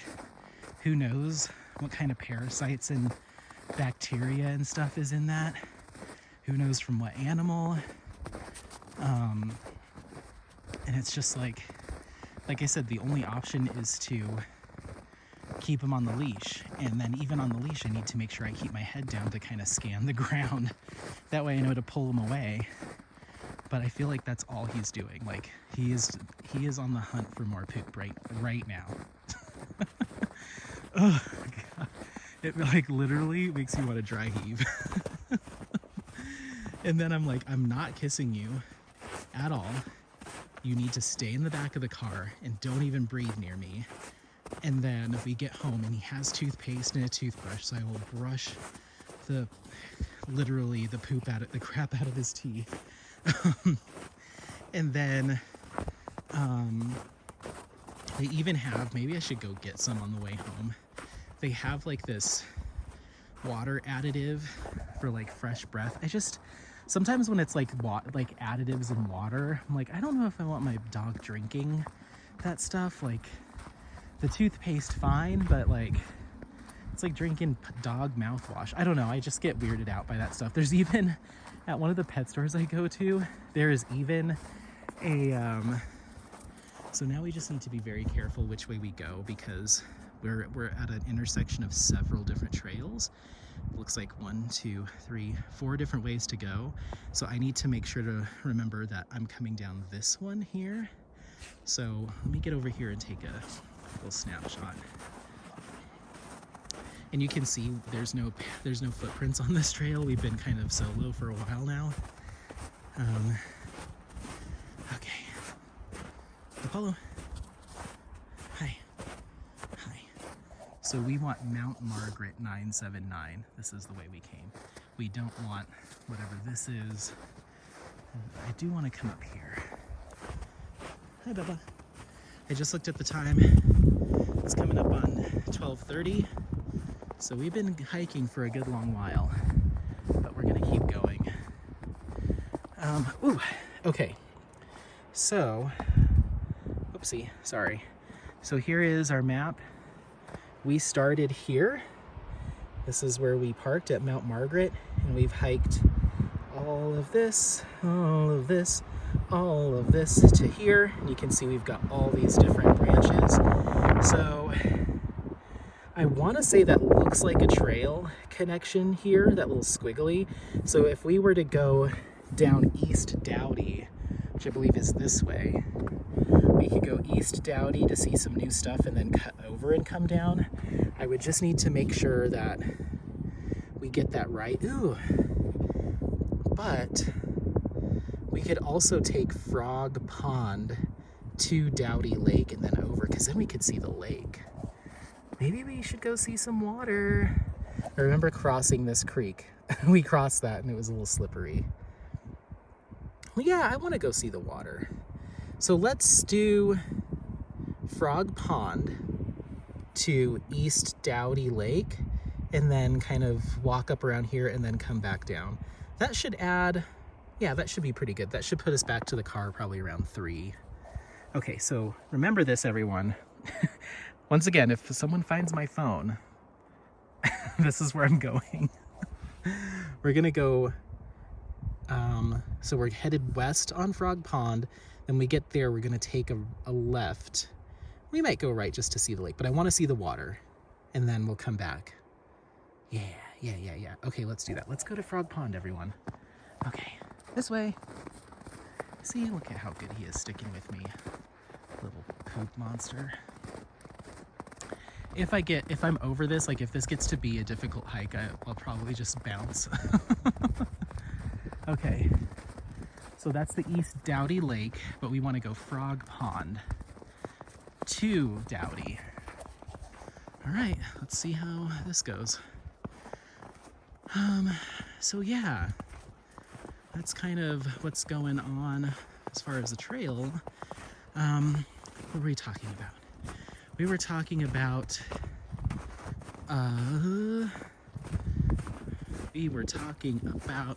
her summoning from Ivy Dollamore. So yeah, I've been working on that kit, about 6 sections in. It's a lot of fun. I decided to swap out a number of drills for sparklers from Tima. And one of the big ones in the first few sections that I'm doing is called Fire, is the name of the sparkler. And I'm checkerboarding that with the original red tone. It's not a ton of it in the whole canvas, but it just so happens to start off strong with that. So it has been a little bit more time consuming doing that checkerboard pattern as it was with Saved by the Flamingo, but this isn't the entire canvas this time, it's just one color. There just happens to be a lot of it. Whew. Look at this, how deep the snow is. Oh goodness. Ooh, we're both gonna need a nap when we get home. So yeah, that's going well. One change that I did last minute as I was kitting up is there was one more color that was kind of like a lavender or just like a lighter purple. And I looked at it and I was like, ooh, I know exactly what I want to do with this. So I grabbed I think it's called Sugar Plum Fairy or Sugar Plum drills that I got from my mystery kit from Enabler's Outpost. And they look so good, but they have just a little bit of a flare to them at the bottom, which makes them just a little bit bigger than a normal drill. They're like ever so slightly larger. So by the time I started cramming, you know, one section of like one piece of them, like a color blocking piece, they were starting to pop a little bit and push some of the other drills aside. And so I had to make the call after doing probably about like, I'd say 20 or 30 of them. I decided to swap and go to checkerboarding. Now I didn't pry, oh my gosh, this is deep snow and we're going uphill. I didn't pry those other drills off. I just started transitioning to checkerboarding. I think it looks fine because it's not like a huge section. So the transition isn't that noticeable, but I just didn't have it in me to pop off all of those drills and re-checkerboard the whole thing. So I don't really think it'll be that noticeable. You'll have to let me know when I do the finish. Whew. Apollo, this is a workout, buddy. Oh my goodness. Whew. Okay, we're almost to the crest. Okay, look, so we've come up through here. It doesn't seem that bad, and it's not if it was just dirt, but when your foot's going 8 or 10 inches into the snow and you've got to like pry yourself out, it's not as easy. Little Paw Patrol. So that is her summoning. I'm loving it. I am very happy with the drill swaps that I've done so far. It just looks good. Okay, let's take a little break because the last kit that I want to talk about, I have some feelings about, I guess. So I want to just obviously catch my breath, but it's kind of its own little topic. But there's one kit that I have kitted up. I just haven't placed a single drill on the canvas yet because I'm gonna wait until I finish any other one. Like I need to get one more finish and then I can start on it, but we'll talk about that. So 1 second.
Well, of course I had to break my no clips rule to save battery. We just got up to the lake. Look at all the ice fissures out here. This is so cool. I've never seen so many. I mean, this isn't that many, but I was really shocked to pull up, walk up and see all of these folks. How cool. It's beautiful today. It's absolutely gorgeous. It's windy, but it's not super cold. I think we're in the 30s, mid to high 30s. So it's not like bitter and the wind's not like biting. And so this is so much fun. If I had any sense of,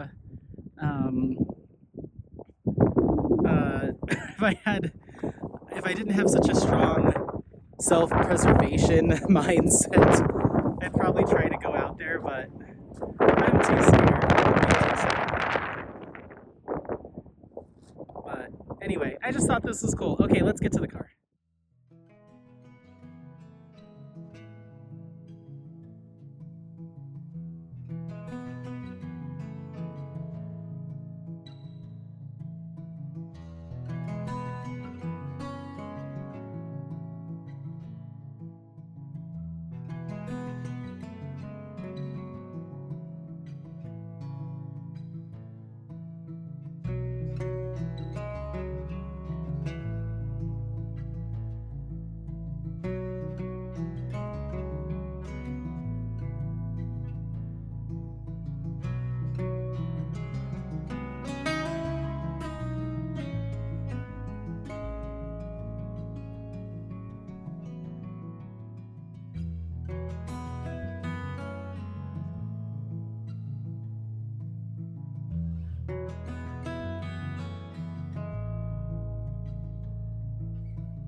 Woo!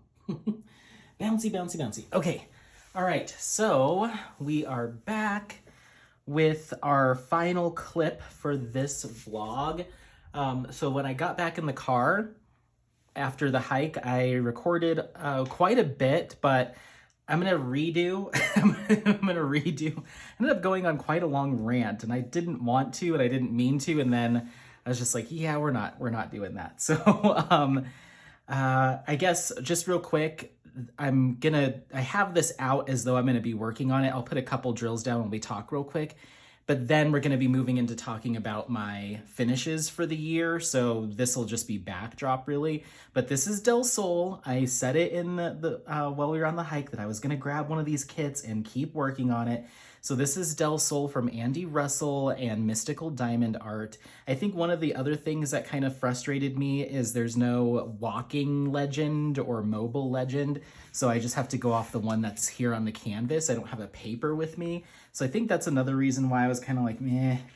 But we're doing B. So reset. I want to quickly talk about that last whip. I said that there was this kit that we should talk about and blah, yada, yada, yada. It's not as, I basically hashed it all out in the car, and then I was like, I don't think everyone needs all of this.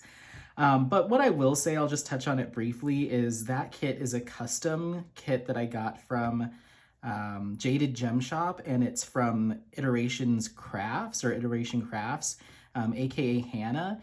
And she is an artist that utilizes, I believe, Midjourney, which is an AI supported software that helps to generate some kind of base images, and then she goes in and does a lot of editing and touch up and a bunch of stuff to them. So I guess the reason why I had a little asterisk next to that one is I know that AI art is a very hot button topic right now.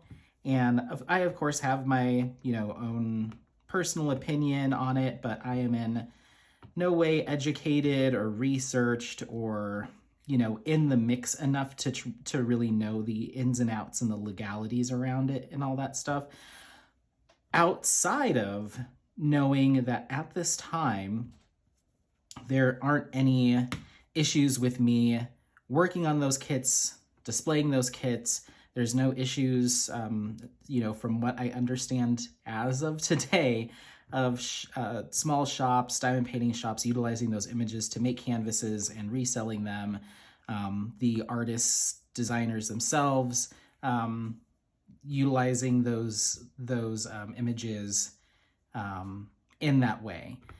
There is no, once again, at this time, defined regulation around it or anything like that. It seems like it's, even though there's plenty of things that there's, space for discussion around, from where I sit, being someone that does want to support artists, making sure that I'm, displaying licensed images on my channel.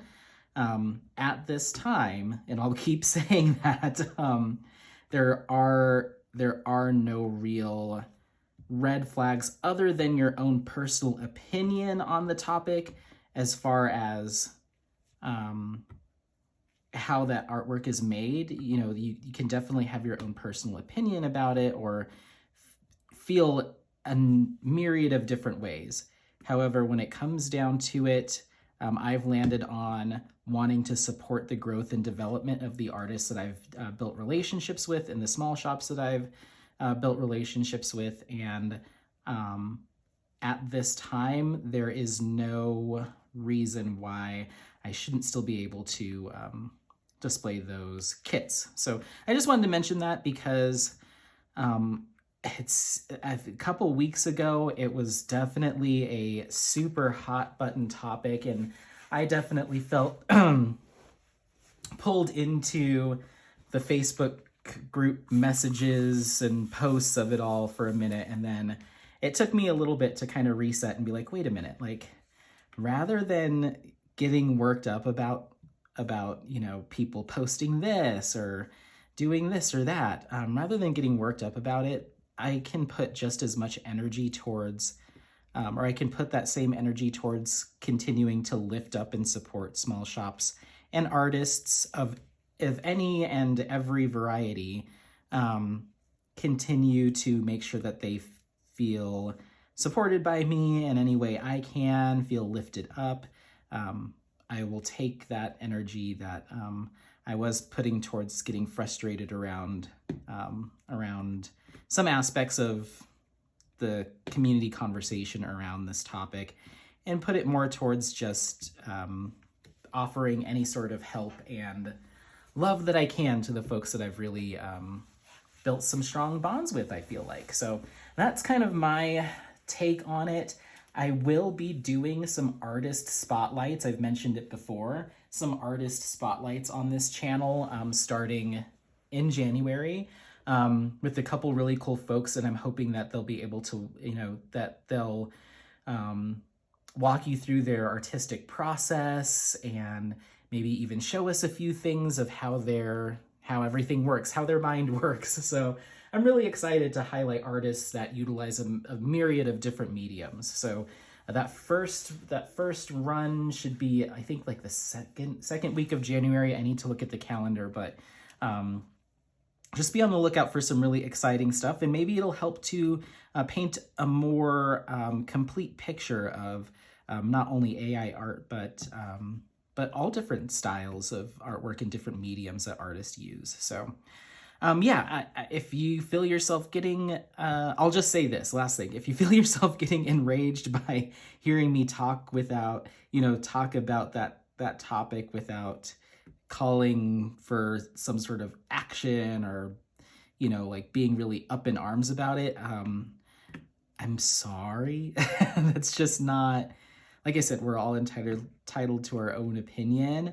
And I've just chosen, based on, what I know, to follow along and see how all of this plays out. But while that's playing out, I still feel comfortable knowing that the small shops that I support, the artists that license to those small shops have good intentions and are operating under the appropriate laws, and we're not getting each other in hot water by me showing an AI generated or partially generated piece, and they're not getting in trouble by having their name attached to it. So I've kind of, the drama piece of it has passed. So now it's just like, all I can do is continue to support you as we all grow and learn. So,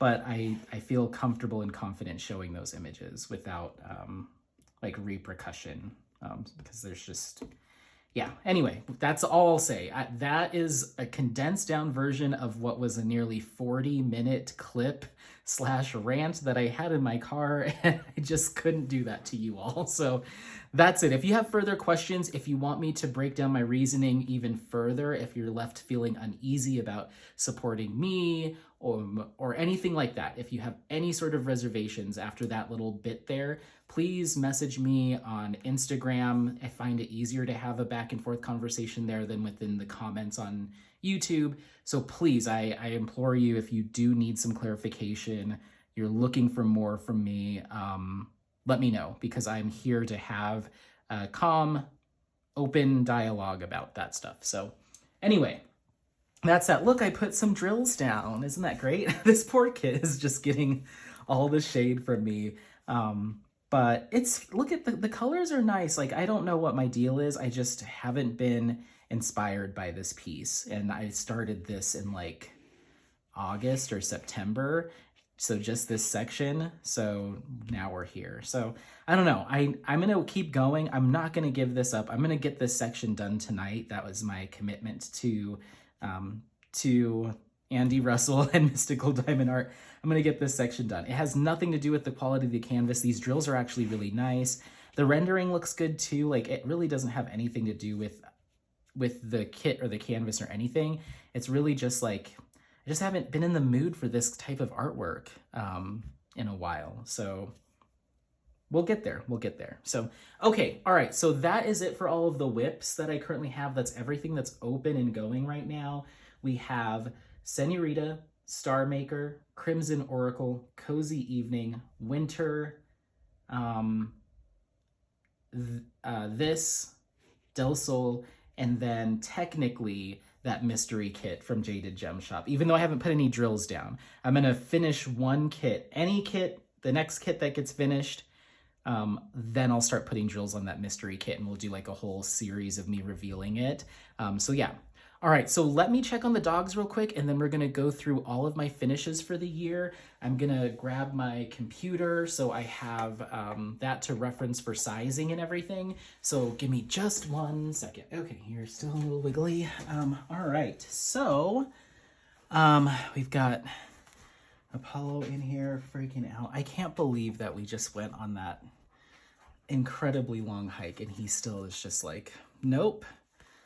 Let's do a half marathon. We can still get something done today.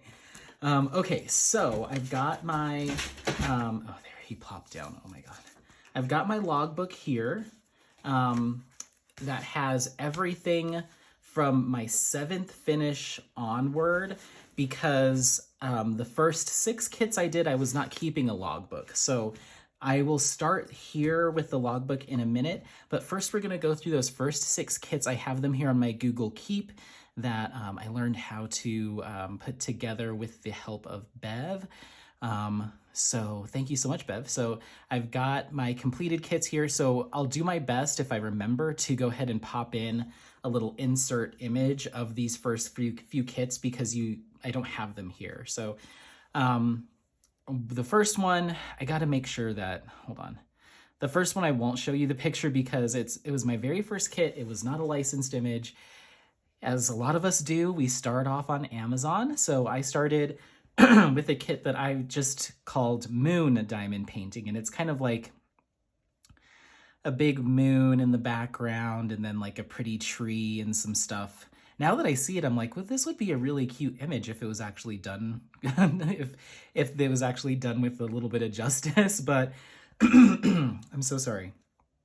Unfortunately, this kit, it was no way it was this big, maybe.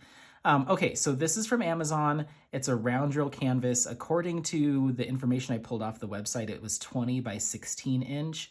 That seems way too big. Let's see what 20 centimeters to inches is, or 20 inches to centimeters.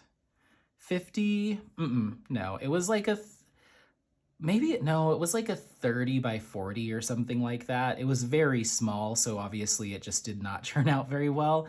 24 colors, I paid $15.99. No unboxing dates, kitting updates. I wasn't recording any of that back then, but my start date was somewhere in February. So that was like the first start that I had was, I believe, like the very beginning of February. So I don't know when I finished it. I finished it within that month, within like a couple of weeks. So that was my first finish, is called Moon Diamond Painting from Amazon. I don't know what else to call it. So from there, I started watching YouTube videos. I discovered Katie over at Diamonds and Washi, and I was pointed to, or kind of was made privy of Diamond Painting Deutschland. And at this time, I, just watching videos, I kind of in my head had, I had Diamond Art Club and a lot of those other shops that had a lot of advertisement. I had those in my head as kind of like the generic companies. I need to find something a little bit more exclusive to do my first like big kit, or my first like non-Amazon kit. So that was my second kit I ever did, Diamond Painting Deutschland. I've been corrected on how to pronounce this, but I don't remember the correction. I've just been calling it Sternnebel. I think it might be Stern, like you say it German, but I don't speak German. So Sternnebel, it roughly translates to like star mist or like starry mist, I guess. And this was a really cool galaxy painting that I absolutely fell in love with. And it is a 60 centimeter by 125 centimeter square drill canvas. So yeah, I went from my little Amazon for baby's first kit to the largest one that I've done thus far as square. It took me about a month and a half to complete. It had 60 colors and I paid 60 euros for it. Once again, no dates on unboxings and stuff like that. It was before I started my YouTube channel. So Sternnebel, big old kit. I love it. It's beautiful. I have one more from Diamond Painting Deutschland that's also Galaxy that I can't wait to do at some point. So yeah, I just listed it as starting it in March and finishing in April. I probably started it in February and finished in April, to be honest. I would have to go back and look at the receipts. I don't remember. But I will insert a picture of that image for you here-ish. You'll see it pop up. So that was number 2, Sternnebel from Diamond Painting Deutschland. Okay, so number 3 was from Diamond Dots, and this kit was called Reflections from Diamond Dots. It's like a lotus flower on water. I'm trying to untie my shoe. My feet hurt, my calves hurt, my thighs hurt, my butt hurts. That was a lot of that was a lot of hiking. So Reflections from Diamond Dots was a 16.14 by 12.2 inch canvas. It doesn't look like Diamond Dots carries this in their shop anymore, so I wasn't able to pull much information. I don't know the number of colors. I know that I paid approximately $39 for it, and it's a square drill. And we'll come back to square drill Diamond Dots kits, but I remember when I worked on this, I guess I should be talking about notes, like highlights, lowlights. So for Sternnebel, I don't remember much. I didn't have very much trash. The drills seemed fine, but it's hard to analyze that kit in retrospect because it was like my first like real kit that I did. So it's hard to like harken back to that and think of like quality and stuff because I really didn't have any basis for comparison. Whoops, sorry. I'm literally like taking my shoes off. Oh, I needed that. Okay. So I don't have a lot to base it off of. Obviously, it was decent enough that I was able to get it all done, and I single placed pretty much that whole thing. So I didn't really remember having too many issues, but we'll see when I try that next kit from them. With Diamond Dots, I do remember there being some gapping that I was like, oh, it's just because I'm new at diamond painting. I'm not a very good placer. I was still single placing at that time.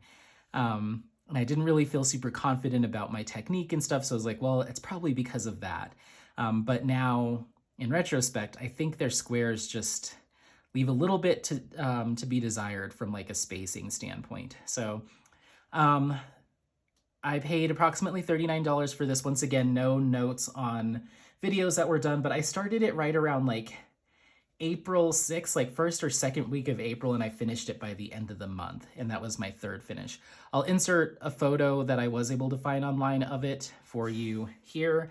I gave this away to a coworker at my last job, so I left it there when I left. So, and Sternnebel is sitting under the bed, rolled up. I need to hang it up on my wall. Maybe I'll do that tonight. Maybe. Okay, so moving on from Reflections was my very first Summer with the Masters kit.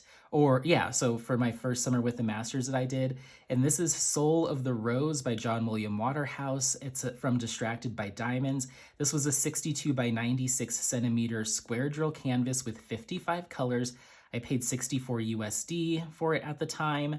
I looked back, I wasn't able to find any unboxing and kitting up information from going and looking at my YouTube channel, but I did a whip and chat / vlog for it on the 6th of June, and then my finish date was on the 19th of June. So I must have started it at some point in May because I think that's when the event started. So I'll insert a picture of that here. This was gifted to my uncle earlier or in the fall. So I gave that to him after I completed it.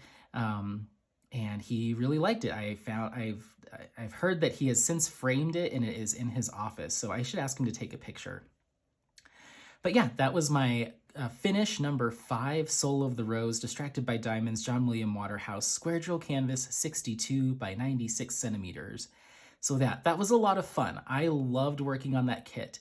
Absolute perfection through and through. My only thing that I ended up doing is the little pins or beads that were in her hair.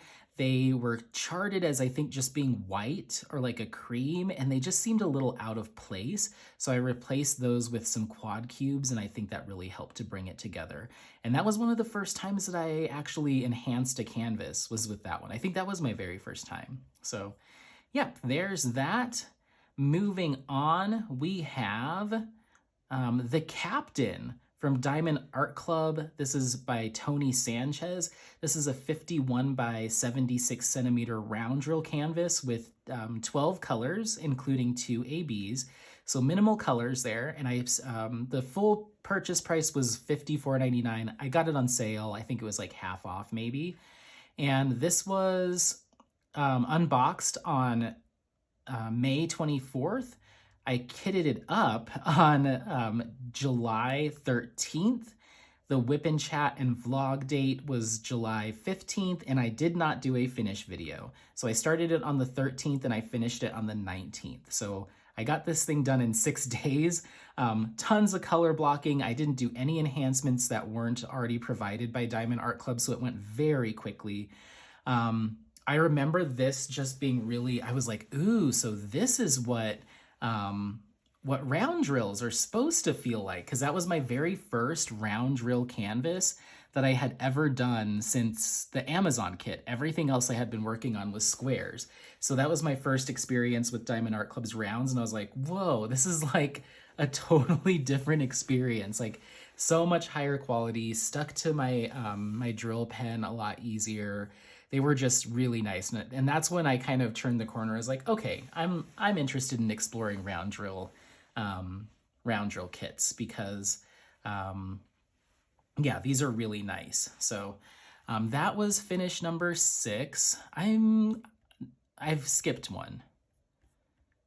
Yes, I skipped finish number 4. Okay, so we've done, oh man, this is not in order. Okay, hold on. So that was 6. Yes, haha. Sorry, I just need to, whoops. I just need to move. Will it let me? No. Ugh. Okay, I'll have to do that later. For some reason with Google Keep, I can't just like drag and drop things in the right order. I have to remove everything out of my finished file and then move it back in the right order. So my apologies. I skipped one. So we did our moon painting from Amazon. That was number 1. Number 2 was Sternnebel from Diamond Painting Deutschland. Number 3 was Reflections. And then number 4, my apologies, was from Diamond Art Club, and it is Midnight Laundromat by Ivy Dollamore. That was my very first Diamond Art Club kit and my 4th kit of all time. Once again, I will insert a photo here so you can look at it for a little bit. It's a very popular kit. I'm sure you've seen it. I fell in love with the style and attitude of this one. It was just different than a lot of the stuff I was seeing on Diamond Art Club and other sites. At the time, I was pretty staunchly, like, not against, but I just wasn't a fan of like the Hannah Lynn's and the Jasmine Beckett Griffiths. And I was like, okay, well, this is kind of taking a slightly big-eyed girl kind of vibe, but adding like a little bit of a darker twist to it, and I love urban settings, so this really spoke to me. So this is square drill, 55 by 74 centimeters, 43 colors, including 4 ABs. I paid $54.99. I unboxed this on April 25th, which was I believe my very first YouTube video for this channel. So yeah, April 25th was my first video. I didn't do a kitting up of this. I did do a whip and chat / vlog on May 1st, and then I finished this on May 18th. Okay, that timeline lines up a little bit better, because I know that Soul of the Rose had to start on June 1st. That timeline lines up. Okay, so that was my 4th finish of the year, Midnight Laundromat from Diamond Art Club and Ivy Dollamore. And then we move into Soul of the Rose, which I finished. I don't think I finished this. Yeah, this date is off. Yeah, I think I finished it in 18 days. I don't remember. I'll have to go back and look. these dates might be a little bit off, but it started on June 1st. I have myself finishing June 19th, but that doesn't seem right unless I was really cranking through that. That's a lot of canvas to do, but maybe I did it. I don't know. Okay, then we did the captain was after Soul of the Rose. We are back on track, people. Okay, perfect. So this should be number 7. Okay, so now I can start showing you photos with my book. So my 7th finish of 2022 was Self-Portrait by Tamara Dillon-Pica and Distracted by Diamonds. And there it is. Hopefully you can see. You're gonna be bouncy a little bit. Sorry about that. I hate when my phone does like alerts while I'm filming videos and then it blurs the actual video so I can't see it. But there you go. That is Self-Portrait, Tamara Dillon-Pica, Distracted by Diamonds. This is a square drill canvas, 52 centimeters by 68 centimeters with 48 colors. There were no enhancement drills provided, but I did add one AB from DP with sparklers, and that was in her lips. So yeah, I started this on July 27th or 25th, and I finished it on August 16th. $56 USD. I don't know if I mentioned that. My unboxing was on June 15th, and then I did a vlog on it on July 27th / whip and chat, and then I did my finish video on August 16th, the same day that I finished it. So this was number 7. My notes were beautiful rendering, slightly pink skin tone versus the original image, which was true, but it wasn't like distracting necessarily. And yeah, overall, just a really nice canvas, minimal trash. And then you can see here that those are all the drill colors. I just took one from each and glued them on here. So there is that. All right, so moving on to number 8. These are not in order. This is so frustrating. Number 8. Okay, there we go. All right, number 8 is Astrid from Diamond Art Club. This is from Micah Jelena, a round drill canvas, 56 by 74 centimeters. I did this for the Micathon, and this was $54.99 full price. I did get this on sale. My unboxing date and kitting update, so I think I did them all in one, was July 31st. My whip and chat that I did for it was on August 5th. And then my finish was August 18th. My official start date was August 1st, and then I finished it on the 16th. So this took 15 days to complete. And this was my 8th finish. I did a number of enhancements here. I did 2 DP with sparklers and 1 Diamond Dots metallic. I think it turned out really good. I'm looking up at it right now. And then here you can see our color palette was like a lot of those purples and teals.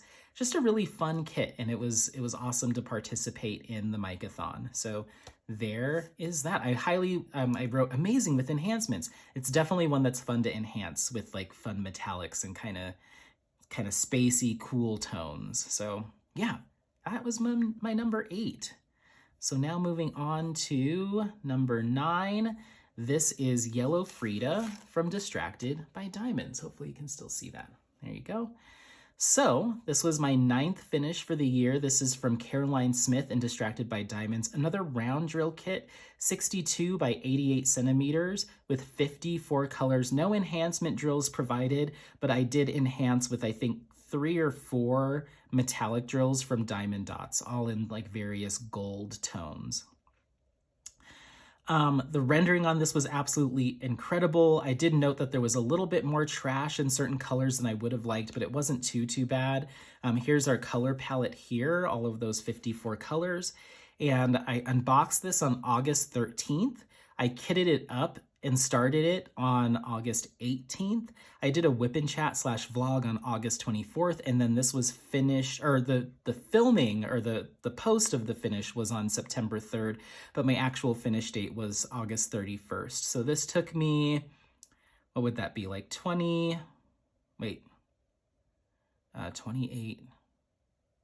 So this took me about 13 days approximately to complete. So pretty quick. It moved fast because it was round and it was just really pretty. So yeah, 18th through the 31st. So yeah, some colors were a little bit more trash heavy than I would have liked. Special drills from Diamond Dots. Rendering was fantastic. And this was gifted to my aunt. This was a gift from my aunt. And she really liked it. So there is that. Moving on. I think it'll be this one now then. Yep. So finish number 10 was Flip Cauldron of Myrrh. This is from Ivy Dollamore and Diamond Art Club. Can you still see? There you go. This was a square drill canvas, 56 by 74 centimeters, 50 colors, including 3 ABs. I added some special drills from DP with sparklers, just some crystals, a couple things here and there, just to dress it up a little bit, but I didn't go completely nuts. I just kind of did some mild highlighting throughout the little like chili peppers in the book here. So just some little touches. And let me turn around and look at it. Yeah, just some little odds and ends. I put a little bit in her hair too, but nothing too intense. And then these stickers are actually from Ivy Dollamore too, which is really cool. So let's see. Square drill, 50 colors, including 3 ABs, $54.99. I unboxed this on August 6th.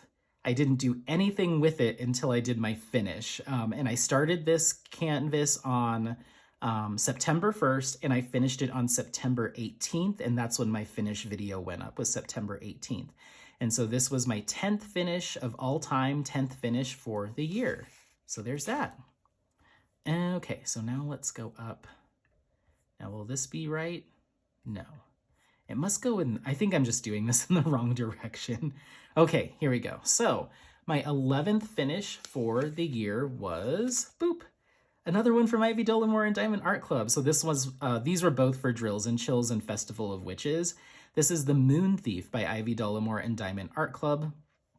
This is a round drill canvas, 56 by 79 centimeter, 44 colors, including 4 ABs, and I paid $54.99 for it. My unboxing date was September 15th. I kitted it up on September 15th, and that was my start date, was September 15th. And then I didn't do any whip and chats or vlogs with this. And then I finished the canvas completely on September 27th. So that took me, 12 days to complete.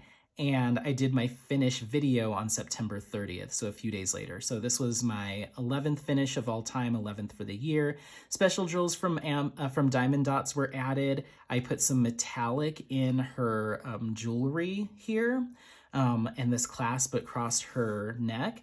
And then I used some crystals in the actual moon that she's stealing. I put some crystals from an Amazon kit in there. So yeah, some of these stickers are also from Ivy Dollamore as well, just a couple of them. And then there's our color palette. So yeah, woohoo! Okay, moving on to my 12th finish.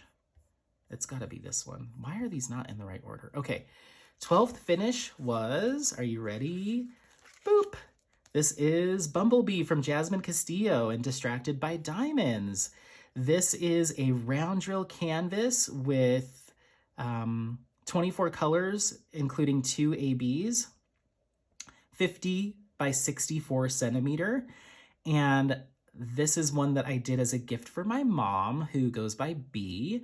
And there were, the 2 ABs here were a blue and a white AB. And then I went ahead and added some special drills from Diamond Dots. I added a lot of metallics.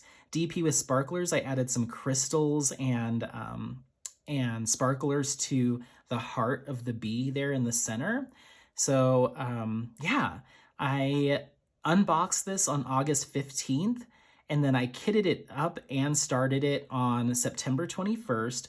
I did a whip and chat about it on October 5th. And then did my finish and reveal on the 6th of October. However, I actually finished the canvas completely on October 4th. So sometimes I'd finish it and then all that stuff would get posted at a later date. So start time was September 21st and my finish date was October 4th. So I don't know how many days that would be. Let's just say about 2 weeks, 13 days approximately to complete this. So yeah. Don't have any notes on this one either. This one worked up beautifully. This is when I really was like, all right, Distracted by Diamonds is like top tier. They're really good stuff. So yeah, 12th finish of all time, 12th for the year. Let's see which one this is. That's 14. Let's see, 13. Okay, beautiful. Number 13, 13th finish for the year. Are you ready? Flip.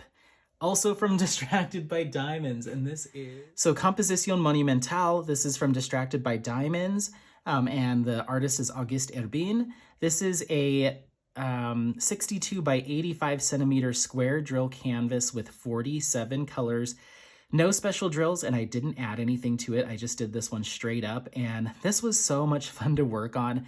It's the first kit that I got to do a little deep dive kind of cultural and artistic series based on. So I did a whole week-long event talking about this kit, talking about August Erbin, some of his history and background, and then I found some abstract art here in the Denver area, and we went to a museum. So this is a very special, near and dear canvas to my heart, not only because I love the artwork, but because it kind of signaled a little bit of a switch of gears and an evolution of my channel to start incorporating some more like content that I love putting together. So this one means a lot to me, and it was my first kind of sneak peek kit that I got to do, and I ended up turning it into like a whole week-long thing. So I started this on October 1st and I finished it on October 17th. So 16 days to complete this kit. My filming or my posting dates for videos, I unboxed it on the 1st of November, kitted it up on the 2nd, did my whip and chat on the 3rd, and then the finish and review is on the 5th. That's the schedule for that week's content. 13th finish for the year, 13th of all time. Some squares were slightly smaller than others, meaning I needed to pay special attention to placement. That was mainly just in this lighter patch here, and it was very minimal. But otherwise, incredible rendering and artwork. This was an absolute joy to work on, and here's our color palette.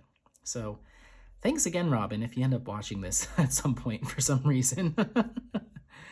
Okay, so moving on to finish number 14 for the year. We have Where the Fun Never Ends from Mandy Manzano and Diamond Art Club. So this was a round drill canvas, 51 by 137 centimeter, like I said, round drill, 55 colors, including 2 ABs, and a purchase price of $64.99. I added a significant amount of enhancements that were from diamond dots, DP with sparklers, and some Amazon drills. So this definitely had quite a bit going on. I wrote fun, round, getting real creative. These stickers are from Ivy Dollamore. Here's a color palette, just the whole rainbow included there. I started this on August 31st and I finished it on November 3rd. So this is one that did hang around with me for a while. But as far as my filming dates, the unboxing was July 19th, kitting up on August 31st. I did a whip and chat and a vlog, one on October 12th and one on October 14th that featured this kit. And then the finish video was posted on November 6th. And I put 3033 instead of 2022. What is wrong? Okay, this was gifted to my buddy Joe as a little early Christmas gift. So he has it now and he's planning on hanging it in his room. So yeah, there it is, Where the Fun Never Ends. This one, I loved the color palettes. Now I see it, every time I see it, I'm like, this was a lot of fun. So, okay, moving on to number 15. Are we ready? We're keeping it colorful. Number 15 was Rainbow Cloud from Star Winksy and Mooney made. This is a 30 by 30 square drill canvas with 32 colors, including 1 AB. It was that white AB right there.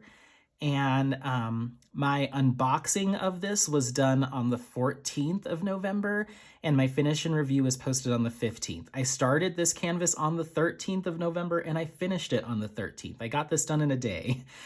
So it was a lot of fun. It was just a little snack size 30 by 30 that I cranked through pretty quickly. It took the full day, but I did get it done. No real pros and cons. It was just a really quick, easy snack size canvas, very premium quality. I love the quality of the canvas material. And I did incorporate some of Mooney Maid's own glitter drills into this kit. I think 2 glitter drill colors, 2 or 3. So yeah, finish number 15 out of the year and 15 of all time, and it was $35 USD. So much fun. Okay, so moving on to 16. I did a lot of colorful canvases back to back. Are you ready? Next one is Saved by the Flamingo by Tabitha Lozano and a Lazy River Diamond Painting, which why did I not write their name on there? It needs to go right there. Okay, so Lazy River Diamond Painting, Saved by the Flamingo, Tabitha Lozano. This is a round drill canvas, 50 by 65 centimeters, 34 colors, and I went ahead and enhanced this one with, I believe, 4 different neon drills as well as some metallics. So I think there was a total of like 7 different enhancements on this. I used DP with sparklers, a couple other things on here. So there was a number of enhancement drills here, and I checkerboarded all of these solid color blocking with neon. So I had to single place like almost all of this kit. It took a long time.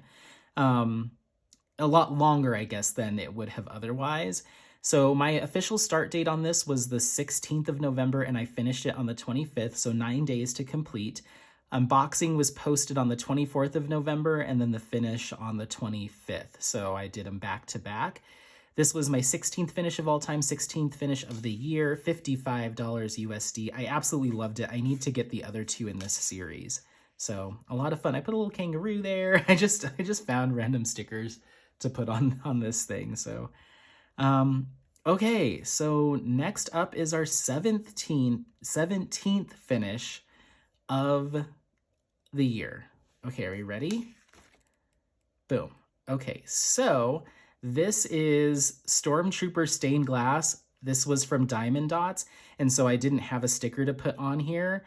But this was a square drill canvas, 32 by 32, 13 colors, no enhancement drills, but I went ahead and added some green crystals of my own, as well as some blue crystals here and there. So I just grabbed those randomly out of my little storage container. I started this on the 2nd of December to kick off this was my entry for Diamonds in Disney. And then I kitted it up on the 2nd of December. I think I did those as a combo. And then I finished it on the 4th. So it took me 2 days to get this one done. And yeah, just like I said with the other Diamond Dot Square, gapping was a little bit of an issue, especially in the white colors for this one. I'll insert the picture of it here over top of this. So I wasn't a huge fan of it at the end of the day, but I was happy to participate in that event. Purchase price, $35 USD. I still want to continue to try to experiment with Diamond Dots, but I'm probably going to stick to their rounds. So that's that. You might be wondering, Anthony, you said 17 out of 18. Where's 18? And it's actually in that book. So if you watch that back, you may be able to see the bleed through of my markers that I used to maybe start to see what that other kit was on that next page, but I'm not showing it to you today. Why, might you ask? Well, this gives me the perfect opportunity to give you a little bit of a spoiler and a sneak peek. I have been so incredibly lucky to do another amazing artist spotlight and cultural series based on another kit. And if you remember who helped me do that the first time, that may give you a hint on where we're going this time as far as the shop and all that stuff. And this series actually kicks off tomorrow morning at the time of filming this. So this will kick off Thursday at 6 a.m. Mountain Standard Time is when that first video is going to go up. So I think we're within the realm of, it not being a huge spoiler. It's going to start tomorrow. I'm looking at the image of the kit right now. And I'm just, I'm so excited to share it with you. So I cannot speak to finish number 18 yet because technically you haven't seen it yet and I do not want to spoil it. But You're gonna love it. You're absolutely gonna love it. Stay tuned tomorrow. So Thursday, Friday, Saturday, and Sunday going into the new year is when this series is gonna run 4 videos each day. I'm so excited. It's gonna be amazing. It's elevating what we did last time. It's great. It's great. I can't wait for everyone to see it. I'm freaking out. But that is my 18th finish for the year, so you will see it unfold over the next few days going into the new year, and that'll be my final finish. So, yeah, oh my gosh, I can't wait for you to see it. So that's enough on that one, but stay tuned the rest of this week. You're gonna see my final finish for the year from kitting it up to finish and review over the course of the 4 days after today. So, yay! Okay, so I guess last couple things, I just wanted to do last 2 touch points. I might do like a year in reflection, maybe when I get to February, when I have actually diamond painted for a year. But just end of year musings that I wanted to touch on some highlights and just one low light. So I think one of the biggest things for me from a product standpoint was discovering Distracted by Diamonds. I think that really opened me up to a whole myriad of really interesting artists and just topics that or subject matters that I find a lot of interest in. As you can see, we really touched on a lot of Distracted by Diamonds kits this year. I did 1, 2, 3, 4, 5, 6. 6 out of my 18 have been from Distracted by Diamonds. I don't know why I want to say Diamond Dots. Distracted by Diamonds. So 6 out of the 18. And then second, I think, was Diamond Art Club with 1, 2, 3, 4, 5, 6. 6. So equal. So you can see who my top 2 companies have been throughout this year.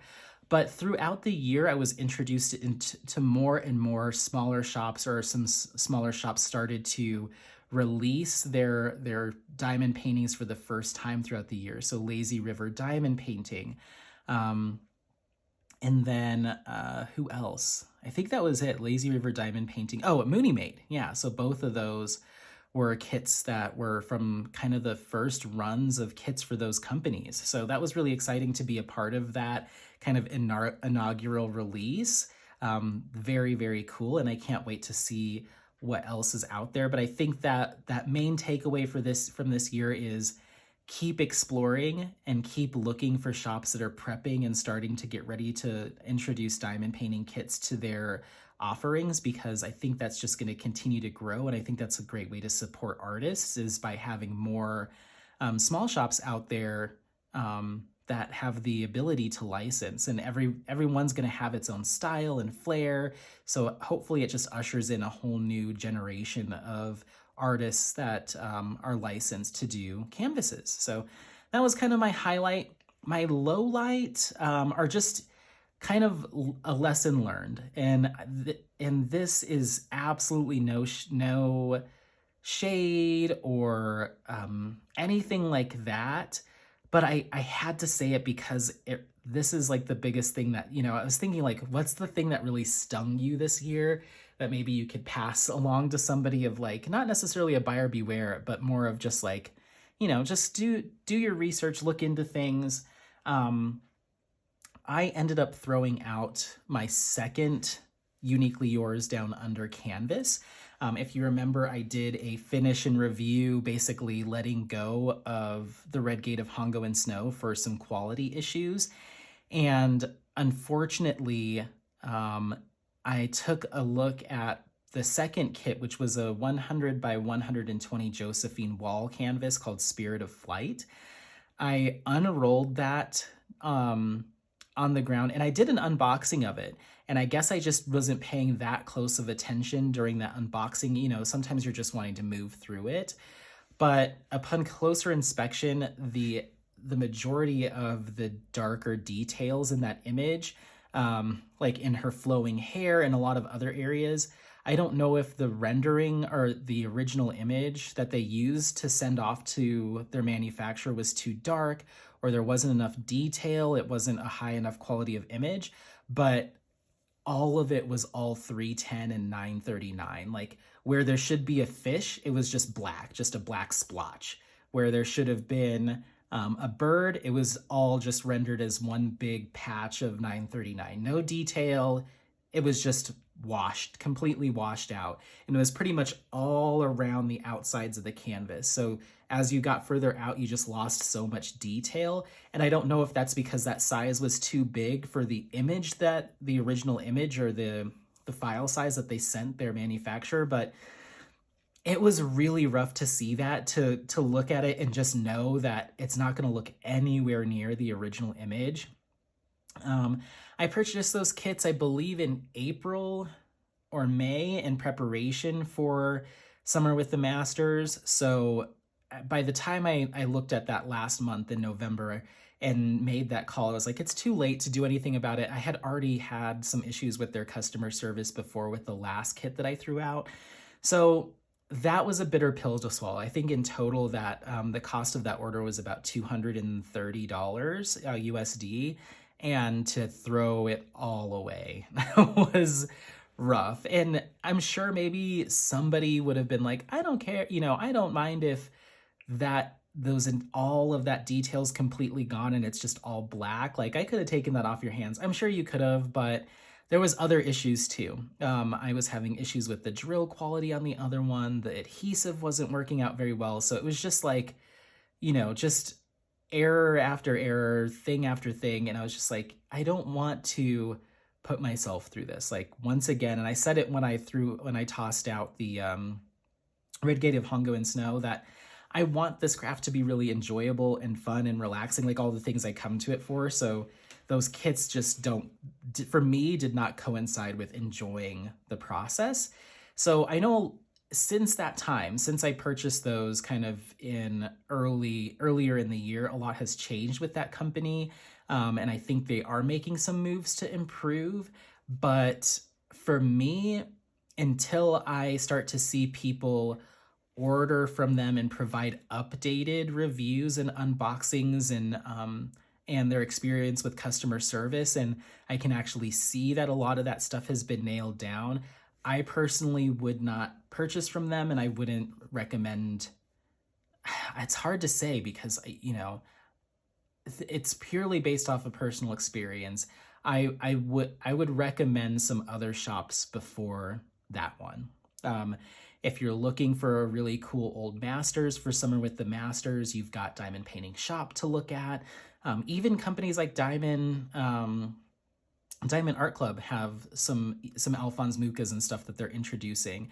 You can get customs done from Jaded Gem Shop. I believe Enabler's Outpost has some old masters. So that's what I went to Unique Lures Down Under for originally, is the old masters, and then I got the Josephine Wall because I felt like everyone has to have one. Like, it's like a rite of passage for diamond painting. I don't feel like that anymore. It's not my style. I'm not going down that path, but I went there for old masters, but there's a lot more options. Even in the 7-8 months since I made that purchase, you have a lot more to pick from.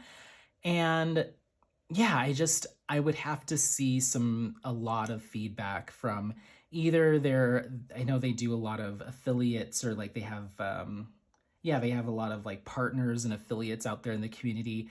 I'm hoping that once they start to get their feet underneath them again, or make an attempt at doing so, that a lot of my feelings about them will change, or I'll see a lot of those reviews start to change. But even now, as it stands today, I know there are things in the works, but it would take quite a bit of some glowing reviews from this new process, or new undertaking, whatever's going on over there, for me to purchase or suggest going there. So I hope that's okay to say. That's just my 100% honest opinion. And I don't take throwing, hundreds of dollars of kits out the window lightly. It took me a long time to finally let go of the Red Gate of Hongo and Snow. And then after seeing the issues with how the Josephine Wall was charted and rendered, I just knew that I was going down that path of just being frustrated and upset more than relaxed. So I decided to call it quits. Um, so yeah, highlights. There's a lot of new companies out there that are really knocking it out of the park, and it's just quality out of the gate. And lowlights is Uniquely Yours Down Under seems to be hasn't been able to really keep up with, from a quality and customer service standpoint, what the new bar is, I think, which is, hopefully they'll get there, but it's so awesome to see a lot of these small shops enter the market, meeting and exceeding some of these like staple companies like Diamond Art Club in terms of quality, customer service, artist licensed, variety of canvases. Like, it's so cool. I'm so excited to see what this next year brings. So all right, well, that's it. I'm going to let you go. My camera is saying, you have less than 10% battery. Shut up. So yeah, thank you so much for joining me on this long, extended kind of year-end vlog-stravaganza. I hope you enjoyed it. And I really hope that you enjoyed the next 4 days leading up to the new year, because it's been a work in progress. And I'm proud of those videos, and I really hope you enjoy them. And I hope I keep getting to do series preemptively, saying this, preemptively getting excited for that series. But I know you're gonna love it. I know you're gonna love it. Stick around, stay tuned. Don't forget to like, subscribe, share this content with friends, family members, anyone that you think may take some value out of this content. Otherwise, we'll see you next time. Happy placing. Bye. Bye. Bye. Bye. Bye. Bye.